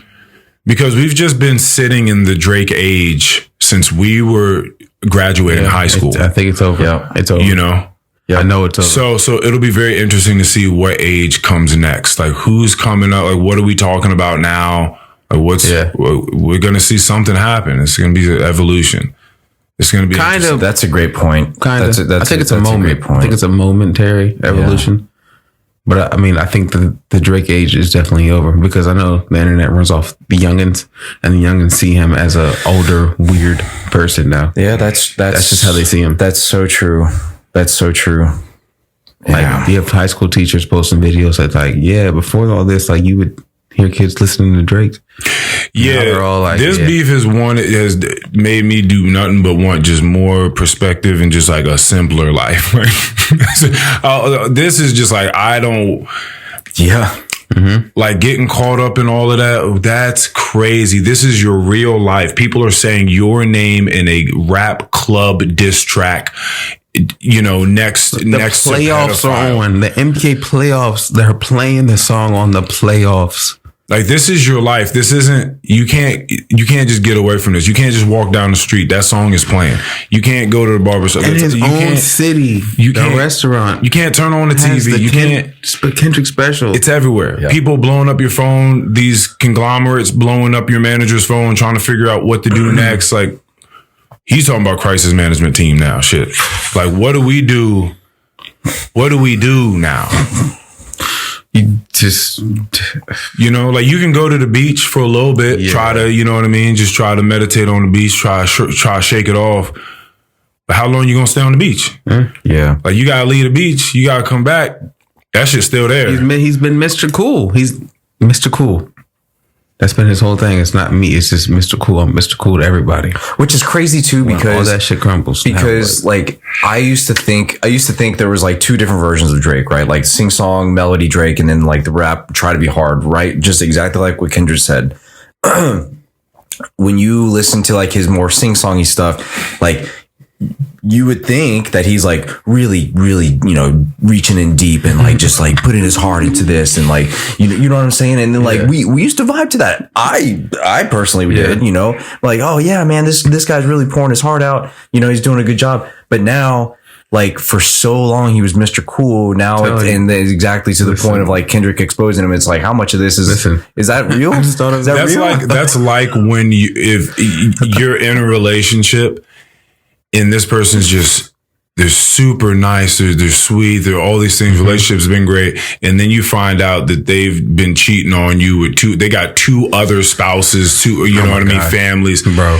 And you like, the shock that must come over people is like, you start, it's not even that's happening, right? Like you could catch them fucking someone and you're angry, whatever happens, scuffle, fight, scream, whatever. But when you sitting back at some point in time, maybe you're in a jail cell because you don't kill somebody now, or you just sitting back at the house, you're just looking up, just going through your mind, thinking of all the memories you have with that person. Yep. And it just like starts changing the flavor of everything that happened. You just start looking at it through a whole different lens. You like, and see, this goes back to what we talked about before. Like music is a time machine. That's the closest thing we have to a time machine. So I'm going back thinking to myself, like, oh man, like around this time I was listening to So Far Gone, like 14 years ago, right? And then like, you know, fast forward like another year, then, you know, we're listening to Take Care and how like what I was doing during that time. Oh man, I love this song. I was listening to this while I was working at Hollister. Bro. You know, like things like that. Like, you don't even got to go that far back. You like First Person Shooter when it came out, right? Yeah. Go back and listen to it. Yeah. Right now. Tell me how it sounds. Yeah. Like, like the song, I don't even want to, like, I made this decision like a week ago. Like, I'm not listening to Drake no more. Now, bro, I'm telling you, the reason I feel that way is not because of like R. Kelly-ish. The reason is not because he got bodied in a rap, like, because he got kind of bodied in that Pusha T one, but I kept listening to him. Yeah. It's because he got so exposed. I feel like he did so poorly on that last track that he looked so scared. He started visibly doing the thing that Kendrick was saying he's doing, like, bro, he's lying to y'all and he's trying to create narratives. He's a massive manipulator. And you got to see him do that in real time. Listen. And it just looked like his character was shown. Listen. And it's like, it makes you just think of all the things that he said. And it's just like, I can't, you corny. Like, I can't even listen to these songs with the same, and see, that's Hondo. Drake has been Hondo. Oh, Hondo. Drake has been Hondo for Hondo. So when I was in, and now everybody is realizing. So when I was in middle school, we knew oh yeah, you can just do the same thing you did with that last name we dropped on the last one. We dropped. Oh yeah. So remember, If I saw a picture, I would probably know. she was like the baddest Hispanic chick in our school in middle school, and she went to Osborne maybe a couple of years. All four. All four. Okay. Anywho, she was clearly more developed. You know, there was a few of those. No, chicks. that's not who it was. Yes, the fuck it was. No. It wasn't her. It was. Yes, it was, bro. Yes, it was. It may have been someone else, but it was definitely her. She was definitely leaving the school and getting in this man's. No, it was the other one. You can the name. Oh yeah, it was. What did I just say? It was. Oh, yes. That I know. That's That yes. Was it? Oh, see, they live kind of like a similar life to me. That's kind of racist. No, I just felt like they were both. I think they were both fucking with older guys. No, they definitely were. Because of like they developed a bit more. I think they were a bit, but that's also more mature mentally. That's also kind of okay in the culture. Yeah, you're right. That's right. way more. Yeah, that's very true. Yeah. You know, you have a fucking quinceañera. You are like if you do the background take my 15-year-old daughter. Yeah, like it is like what being a debutante once was. Yeah. You know, like you're showing, it's like a walking out to the community. Like you're now available for men to propose to you, proposition you. Yeah. That's the history of it. People don't I'm not saying every quinceañera has to be that way, but that's kind of like the gist behind Look at her dance. Damn, look at her dance is wild. Either way, so she was dating. You're gonna have a lot of scrambling to do there at this moment. We might. That's at an hour 30. So just so you know, That's how his face was like. man. So we all knew that she was dating this older guy. This guy would come by to. Oh, he was out of high school. I think he was like 23. He was going to Met. And he was going to our middle school. No. And he was picking her up in a truck. Everybody was like, we knew his name, but we was like, damn, He that nigga's cool. Because we're looking at her like we wish we were dating her. No. So we're like, damn, he's cool. Like he got that one. You know what I mean? We're young. We don't have that perspective. Yeah. We get older and we start looking back. We're like, yo, that nigga wasn't she dating?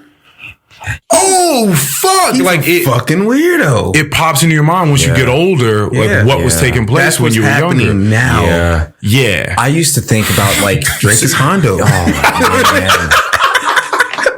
Oh no, Drake is Hondo. It's wild. Yeah, like you look at him. It's crazy to think that. It's crazy. There've been various people that when I was young, I thought they were very cool. Right. Very, very cool. Right. All the people that ended up in jail or prison or just, I was like, man, that nigga cool. Like people afraid of him. Like the girls like him. I know who you're talking about. Right, you know what I'm saying? It's just like I know exactly who you're talking about. You just like, damn, these niggas is cool. Is that nigga? But and this is why I said working in alignment. Life is a marathon. Oh, Life is a marathon. it's a bar. All right, and niggas got burnt out quickly because they were sprinting. You're not supposed to come out sprinting. Yep. Yeah. All right. Yep. And so we seen niggas peak. We've known people to peak early Telling you, in life. Yep. Yeah, that's crazy to think And when about. you peak, you're allowed to get away with a lot of whack ass shit because everybody thinks you're that nigga, bro. You had a thought. You were about to say something when I was talking about like going back and thinking, because like again, like to what you were saying, I have so many good memories listening to Drake. Like I do. Like you be out of your mind to say otherwise. Like we all do. You know what I mean? But like now I'm like, man, like I don't want that to be messed up. You know what I'm saying? Right. You know what I'm saying? I don't want that to be messed up. Like, why'd you have to go and do that, man? Like, come on, man. Bro, Why are you doing that? Yeah. But you were something came to your mind that you were gonna say while I was going on that spiel. Do you remember what it was? Am I talking about R. Kelly? Was I talking about R. Kelly? Because No. that's what happened with R. Kelly. Oh yeah, that's a true. Yeah, That's happens. exactly what happened. It I was like, oh man, all these songs, my mind is telling me no. But my body is telling me yeah. What do you mean? Yeah. What do you mean? What do you mean? Yeah. Like what situation? Damn it. Why was your mind telling you no? Yeah. Now see. Now I'm not trying to be rude. because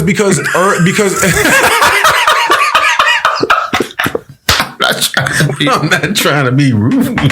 I feel like there are times where, because in the past, a line like that from R. Kelly does make sense. Because I've absolutely been in positions where there's a chick that is my age, and I'm looking at her and I'm like, I know that this is a terrible decision. Okay. Like, I should not be spending my time around this person. Yeah. But I absolutely want to have sex with him. Okay. And I'm folding right now. Yeah. Like, my character is not strong enough at this point in my life to like really take that and be like, Earl, you need to walk away from this person. Like, yeah, they're sexy, but like, that's why it made sense and everybody loved it. Right. That's what I'm saying. So at the time it makes sense, but now you question them lines, like, even if that's not even what he meant when he wrote it. It's too late. But it's too late. It's too late.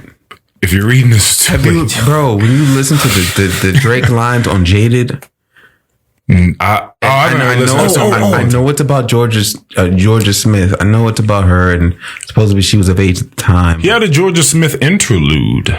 It's called Georgia Smith interlude. I believe. It's so bad now. It's like, different ages I could have waited. And who's Georgia Smith? UK artist. Yeah, I believe she's a young UK artist. Yeah. Oh. Okay. Yeah. Okay. And it just. Yeah, he said. Yeah, I believe there was lines something like, I could have made you, or I could have shaped you. Yeah. Difference in ages. I could have waited. It gets weird. You're like, ugh. Now you're like, I'm not singing that. Yeah. Because I don't know the mind frame when he was singing it. Even when he's not talking that stuff, and it's just like the cool bops, like just the cool bop don't sound like you don't suck the cool out. So it's like it just don't bop feel right. It don't feel right. When you think the intentions were like just on some freaky ass nigga, he is 69 God. Calling someone as a 69 God is so funny. Yeah. Calling someone a 69 God is so funny. What did he mean by that? Was he talking about freaky 69? Or was he talking about Tekashi 69, yeah, who was also in trouble, for messing with somebody underage and got the snitching. See, man, that's the connections and stuff. Kendrick Lamar. Yeah, that's crazy, man. I didn't even think about that. That's crazy. Wow. Wow, I'm telling you, that's man. A 69 God, that's so terrible. I don't want to be that. I never want to. Hey, run for your life. Also, maybe double entendre for all the people, like, keep the family away, run away, like, run for your life. And also, Drake, sell all them homes and run. Get out of here, buddy. Run for your life. Hey, run for your life. Jeez, man. Look, bro, keep the family away. Keep the family away. That's too strong. The thing Kendrick's is, not a troll. Imagine the people, because like I said, Kendrick's not a troll. This answers.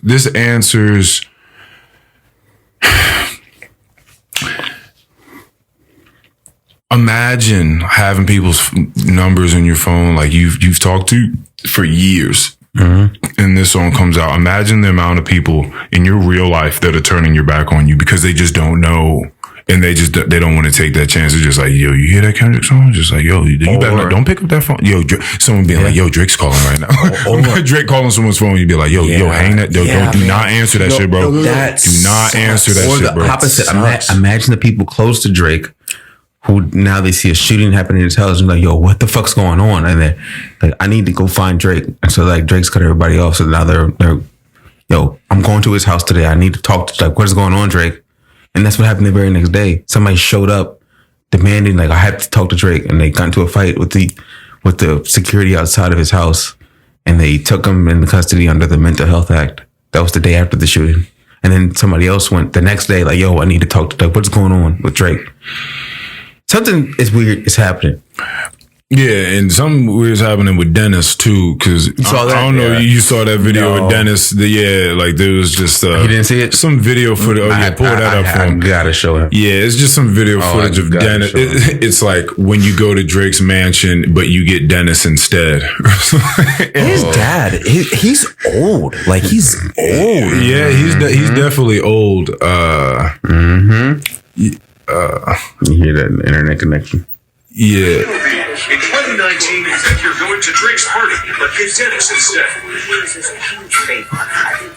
More paper and more paper and more paper. Oh no, man. Yeah, so that's what's going on at Drake's mansion. You popping up in there, you thinking you just going to a fly party. And her testimony was like, it was just Dennis and a lot of old niggas, you know what I mean, like Dennis, and they were just in there groping women, and they were trying to get Ubers, but like they were locking the gate and like not allowing the Ubers to come in to take some of the girls home, and like there were girls that were just like leaving and walking out into the darkness, like trying to find a way out.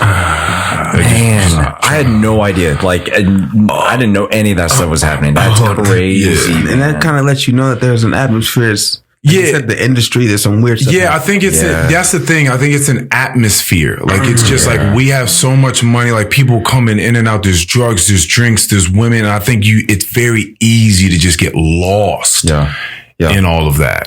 So easy. And so much money, you get to a level that you think you can get away with anything.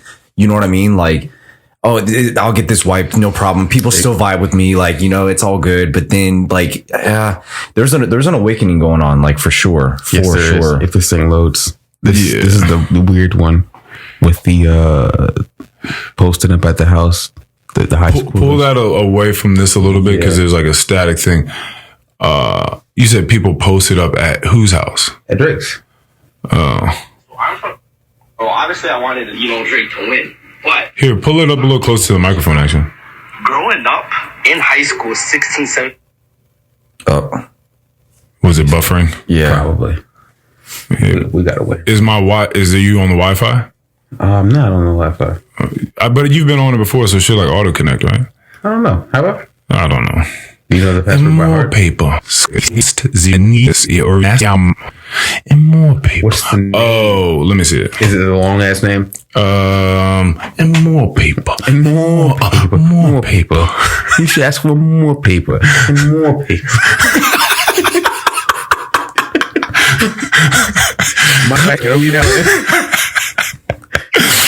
You know what I didn't understand about this beef?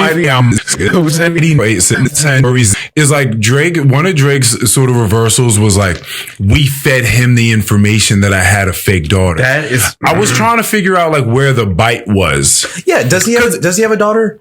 Regardless, if you fed him fake information, now the biggest thing then would just be that Kendrick put out false information because Drake and them gave it to him. But that would be the end of that, though. Yes, and you would You would drop the info. You would show the proof right away. Haha, you dropped me the grams, but haha, here it is right away. The same way that he put in, like the same way he dropped me the grams would be the way you would drop the information. Instead of going on Twitter and being like, Instagram and being like, they think that I have a secret daughter or somebody. These guys are in shambles. Yeah, but it's one thing to be like, okay, he dropped false information, like he lied because I gave him false information, but Drake lied because he lied. Yeah. See, so even when telling lies, like the basis in which the lie came out matters. Yes. Look at this shit. Oh yeah, play that. So I'm from Canada, so obviously I wanted Drake to win. But if I'm being real with you, bro, growing up in high school, 16, 17, 18, having a crush on the baddest girl in your school, and then seeing her post at Drake's mansion every single time, seeing Drake and the follows, you don't know how demoralizing that is to a young teenage boy in Canada.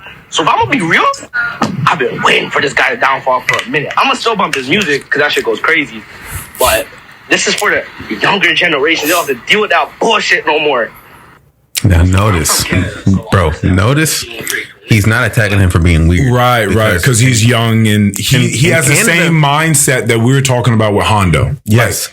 And he's still young. In that atmosphere in that land, that's not weird. That's illegal. Right. Because Drake is Hondo. Right. Which is why he's just like, bitch ass niggas always winning. Right. But to us, we're like, nigga, hold on. Yeah. What do you mean he had 16 and 17-year-olds at the... Yeah. And there's a lot of those videos just like that. Like, yeah, they used to always be posted up like at Drake's house. Yeah. Well, yeah. So you go to a land where it's okay. Yeah. So that my whole thing is that's why it's super plausible, because like if it's okay over there and that's how he moves, whatever. He's not breaking their laws. Yeah. You cross state lines and you come over here to Calabasas or somewhere over here and you start doing that shit over here and you try to find a loophole around it so that you don't get caught because it's okay, because you're UMG's biggest artist. They kind of make it okay for you. Mm-hmm. Mm-hmm. And then a trail gets led and they start stacking up evidence. I had another question too. This is about forgiveness as well, in a sense. Is RJ loved this line. I also thought it was a great line because it's very straightforward. It lets people know, because we knew about this prior, but a lot of casual rap fans didn't. Baka's got a weird case. Why is he around? Why is he around? So Baka Not Nice. Did you ever hear the song "Live Up to My Name"? Baka Not Nice. I drink Henny when I shoot my pistol at the range. That way, when I tipsy, I still know I got my aim. You heard this song? No, okay, came out a long time ago. Probably, yeah. Either way, Baka is an artist on OVO. Many years ago, probably 25 some years ago, he had a case in which, we can pull that up on Wikipedia, but pretty much, I think he was forcing like some 22-year-old that he had some dealings with into prostitution.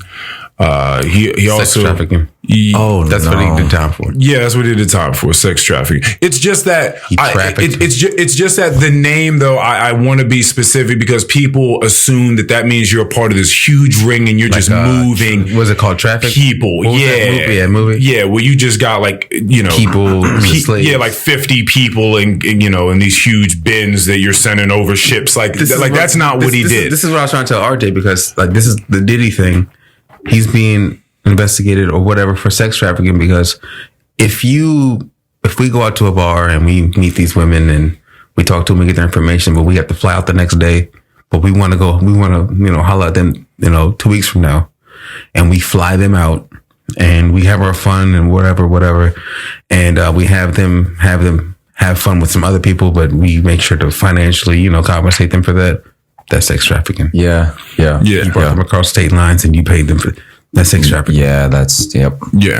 Mm-hmm. And so he has a weird case. I'm like, why is he around?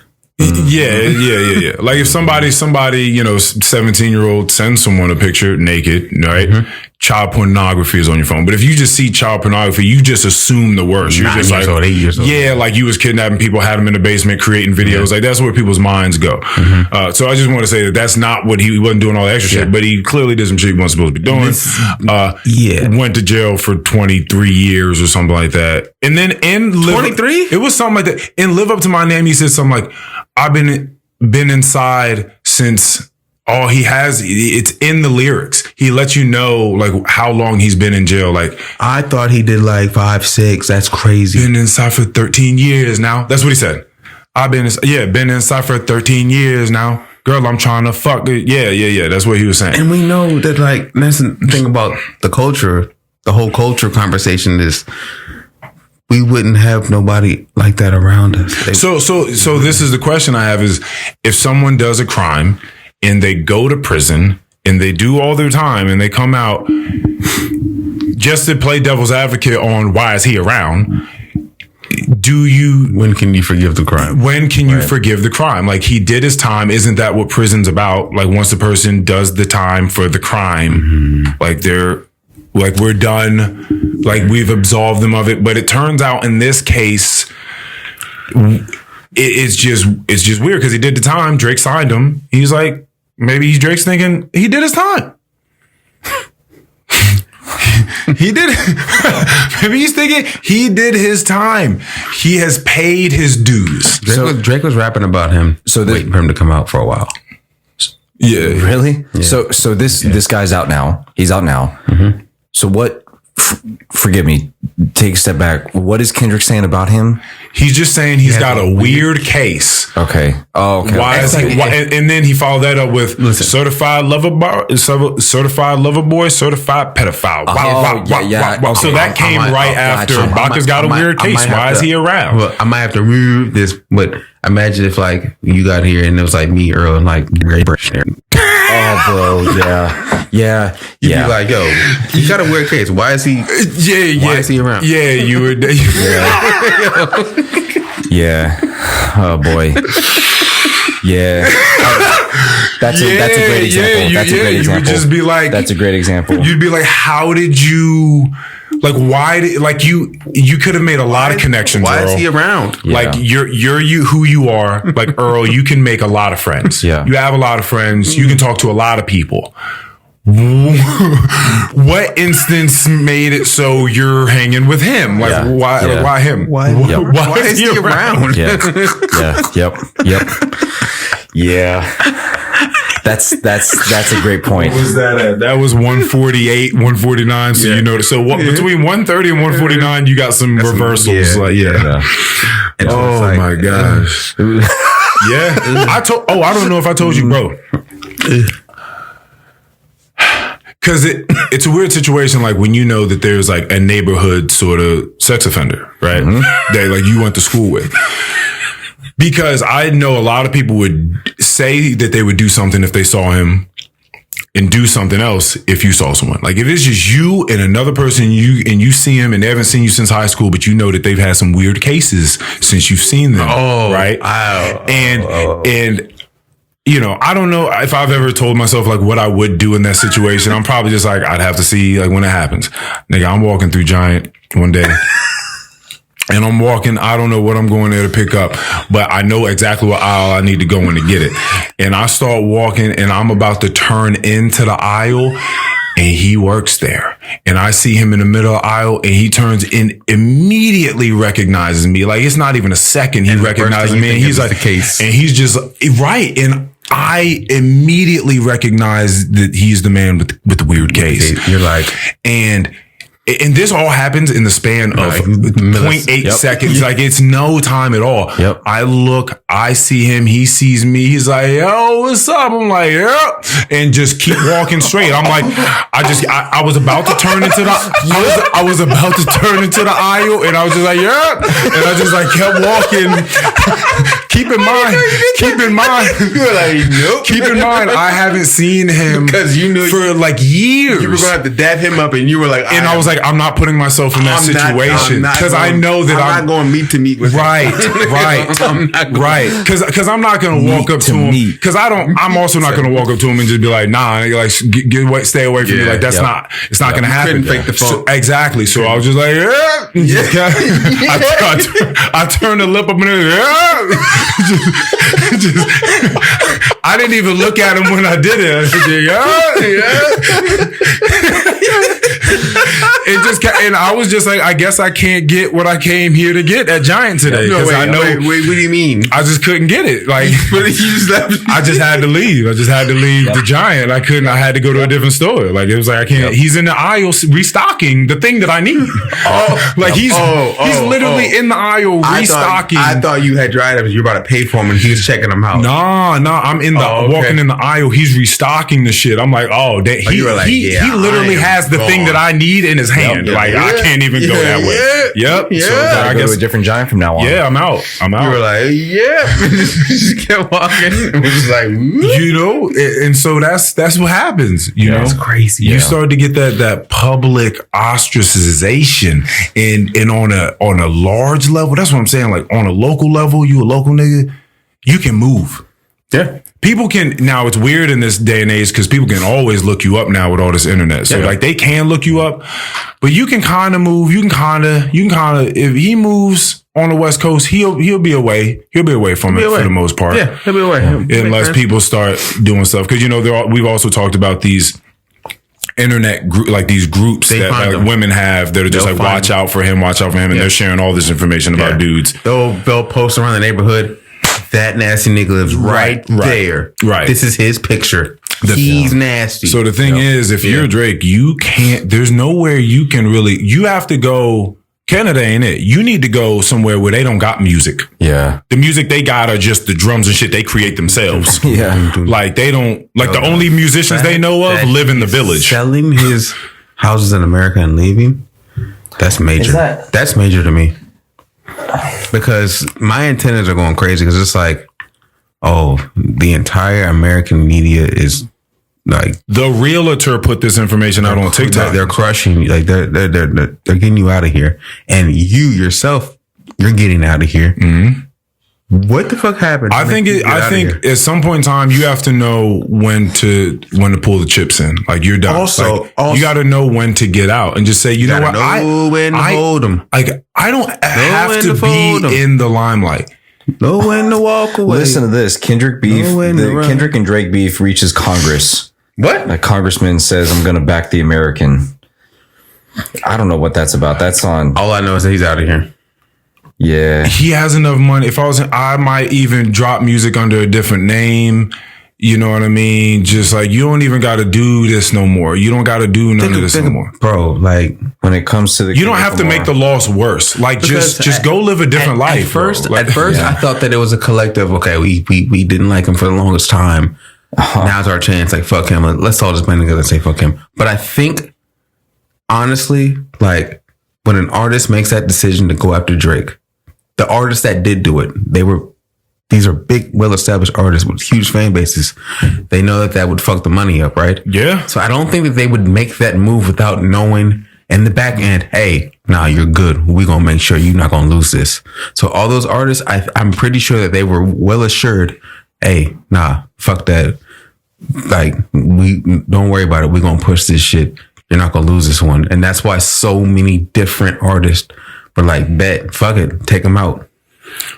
I don't know if they knew everything. Craziness, because then, you know, Kanye always sounds crazy when he first starts talking, to your point, right? And then things slowly start coming true. Mm-hmm. And he's like, you know, we're very excited about the elimination of Drake. Yes.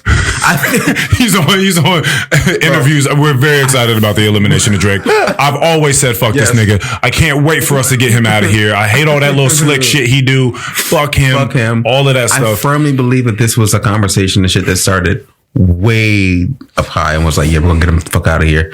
We're gonna allow these artists, hey, this is that. We're gonna feed him this because we have access to everything. So here, this is what he's doing. This is his video. This is his song. He's gonna try this. He's gonna try that. How much money do you think it takes to get out of a contract like that? Like if they paid you $400 million, like do you have to pay like $800 million? Do you have to, like, what do you have to pay to get out? There's no money.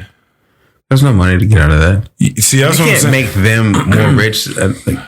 Because I feel like it's just like buying masters. Like when you buy masters, you're not. I mean, it depends on the deal, I suppose. But it's like Taylor Swift just went through this. Yes. But if you buy masters, I'm certain, like, because J. Cole bought his masters. I know Taylor Swift got hers. Like, you have to pay a pretty penny if you're a top artist to get your masters. So it's like, what sort of money do they have to pay for that? I'm just wondering, can Drake do anything to get out of this? Because if I was him, I would not. I wouldn't make no more music. No. I would literally go live like a king somewhere with my family, whoever I want, on a beach, and stay out of. Y'all would never see me ever again. Everything is money. It's always comes down to money, right? So for them to destroy the Drake image means that they don't give a fuck about whatever money he's going to bring in.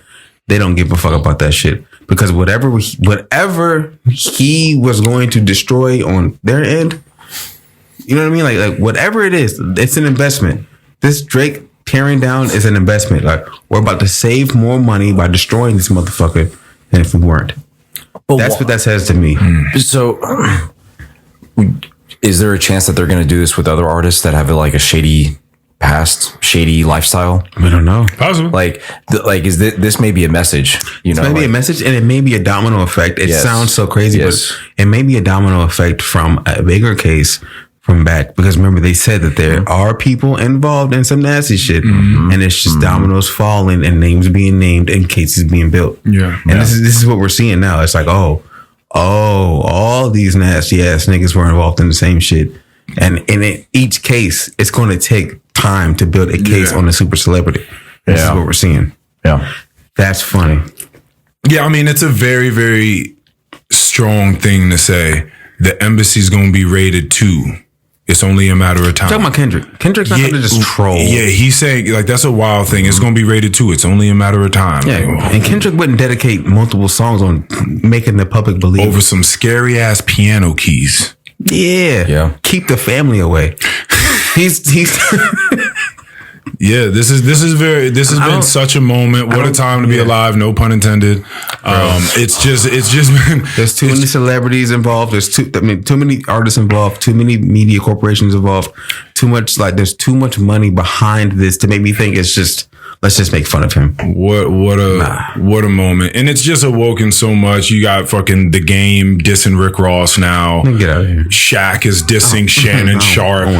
It's just like random disses going around. We're not paying attention to that. Get out of my face. It's interesting. But it definitely just makes me want to take a break from rap, just because nothing's gonna really excite me like this. Excited me for a little bit. You're wrong about that. What do you think? This is gonna switch total subject. Well, no, because the next thing I'm gonna be looking for is for someone to say something. So when Kendrick comes out with his next album, I'll listen to it. Oh, okay. But for me personally, the next thing I need to hear is someone talking about something. I don't want to hear J. Cole be braggadocious as much as I love him. You're talking about them. I'm talking about rap. Rap in general. I need to. No, see me bro.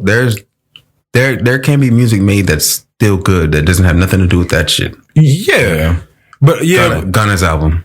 Yeah, but I do want to hear somebody say some, because again, I just think it raises the bar to like, what are you saying? Because this last nigga sounded cool and he got outed. So it's like, so I'm just not buying into, and I don't think as many people would just buy into only a cool factor. Yes. Because somehow Kendrick was able to do both. I feel you. He's able to talk to us and be cool. So like, can anybody else be cool and talk a little about something? Listen, on the way here, I listened to Gunna's album and I wasn't even interested. I was like, you know what?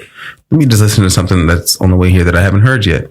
And I was like, oh my gosh. Like, he's in that realm of like, that shit sounds like, it sounds hypnotic. It sounds like sacred geometry. Remember I talk about music is mathematical? Mm-hmm. He's doing something that sounds like it's coming from somewhere else. That shit is amazing. Really? Yes. I've never listened to Gunna music. I'm telling you, I'm telling you right now. Only one. Yeah. I mean, I don't. When we're talking about people who are like impressive, in my mind, Gunna is not one of them. He's not one of them. You know what I mean? Like, he's up there with like Lil Baby and like all those guys. It's like, listen. There are way better artists to get me excited. So I want to hear more about this. Have you ever listened to like a rap artist or music in a different language and not knowing what they're saying? Yes. Yeah. And it just sounds like, oh my gosh. It's so, it's just so melodic and so put together. You're like, yo, these patterns in this music is just like, it's something different. Yeah. That's what it sounds like. Mm-hmm. You're just like, yo, how it sounds like his voice is like another instrument that's like woven into the beat, and it's perfectly placed in the patterns. You're like, what? That's fascinating. What the hell? Yeah. That's so like, What's going on? Is he like so it's a matter of like what it sounds like, but also the cadence at which he's rapping. It's like you know what I mean? Flow and the cadence. You're like, this shit sounds like it's like hypnotizing. But is it like lyrical, or is he just saying stuff and it just sounds good? It's both in a pattern, because he's still in his own by himself against the rap industry, because they all think that he's a snitch. They all don't fuck with him. And so he's by himself in a way still. Yeah. And he's just like, maybe that'll happen. Maybe this thing will not only raise the bar, but it'll just inspire people to try to do a little bit more. Mm-hmm. I think it may inspire people to come from a different place, because now you get a good glimpse at what happens when you don't have that real core pillar behind you. And trying to be Mr. Cool. Yeah, when that persona fades, it's like, what's next? Yeah. What's underneath that? Where's the artistry? Yeah. Where's the art? Where's the artistry? Where's the creativity behind it? Yeah, because I feel like you can hear it. It's there, like here of late, like what you were saying before, like a year ago, like and I was this way.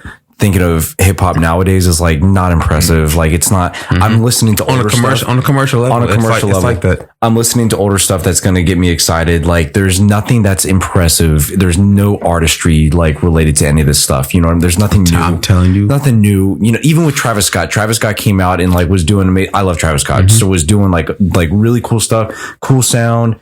Like whenever he was featured in like, you know, Birds in the Trap Sing Brian McKnight, like that album was beautiful. You know what I mean? Doing something different. I'm still listening to that. And even still, nothing's new anymore. You know what I mean? So I'll have to take you up on that. When I listened, because I didn't care to listen to it. I wasn't planning on doing it. And then I was like, you know, let me just listen. And I was like, whoa. Yeah. And that's coming from a kind of fan. Like I'm a fan of Gunna's music at first. Yeah. And I was just like, didn't care about it. Then I was like, whoa, wait. This may What's going on? This may not be the time because it's all sunny out and maybe it's not the vibe, but you do have to get around to Mr. Morale at some point in time to understand a lot. Like I have to be in a certain mindset for it. Yeah, I mean, it just may not. I mean, you driving around with the windows down right now, it may not be the vibe because it's very like deeply dark, therapeutic. It's not really for that. You know what I mean? And it also made me think, I mean, with Kendrick shouting him out during that time, it's like, I don't know. I know that he's smart enough to kind of really pick and choose what he says. He knows where the focus is. So I think that there's a certain reason why he would direct a certain thought or energy in a certain way. So I don't know. I'm excited for whatever happens. We got to wrap this up. I got to get ready to go to work. But you should hack the music system and play that Not Like Us. Yeah, I mean, that was another genius thing he did because he took down the copyrights so that all the content creators could interact with it freely. Yeah. So like most of the time, like you can't just take people's music and put them in your content creator reaction video however you want to and monetize it from it, right? But people put the stuff out there to try to gain the following to monetize from their other stuff. But he took the paywall down in the midst of this beef after Not Like Us came out. So everyone can take that song, put their reaction videos, make as much content they want with it, and gain money from it. So this nigga pulled a Robin Hood move. Yeah. You know, and so that was also genius because now more people are going to talk about it and interact with it. And if you've been paying attention, Drake has been trying to align himself with all these streamers, buddy with all the big streamers. But he never did that. To grab that audience. And Kendrick, he's not going on those streams. No. But he just monetized all that shit for him. So now they're like, hey, yo. Very selfless move and selfish at the same time. It was a smart move. Yeah. It was a smart move. Smart it was move, like, this is it's a win-win. Like, y'all go ahead, win. I'm going to win off this. Like, go ahead, have it. It all comes down to, like, Drake not being nearly as connected to the culture as he thought he was. Yeah. And that's a huge blow. That's a huge blow. What? Whoa. All right. And on that note, thank you all for listening to this rap beef episode by us. Bye. Later. They not like us. They not like us. Why is he around? So good.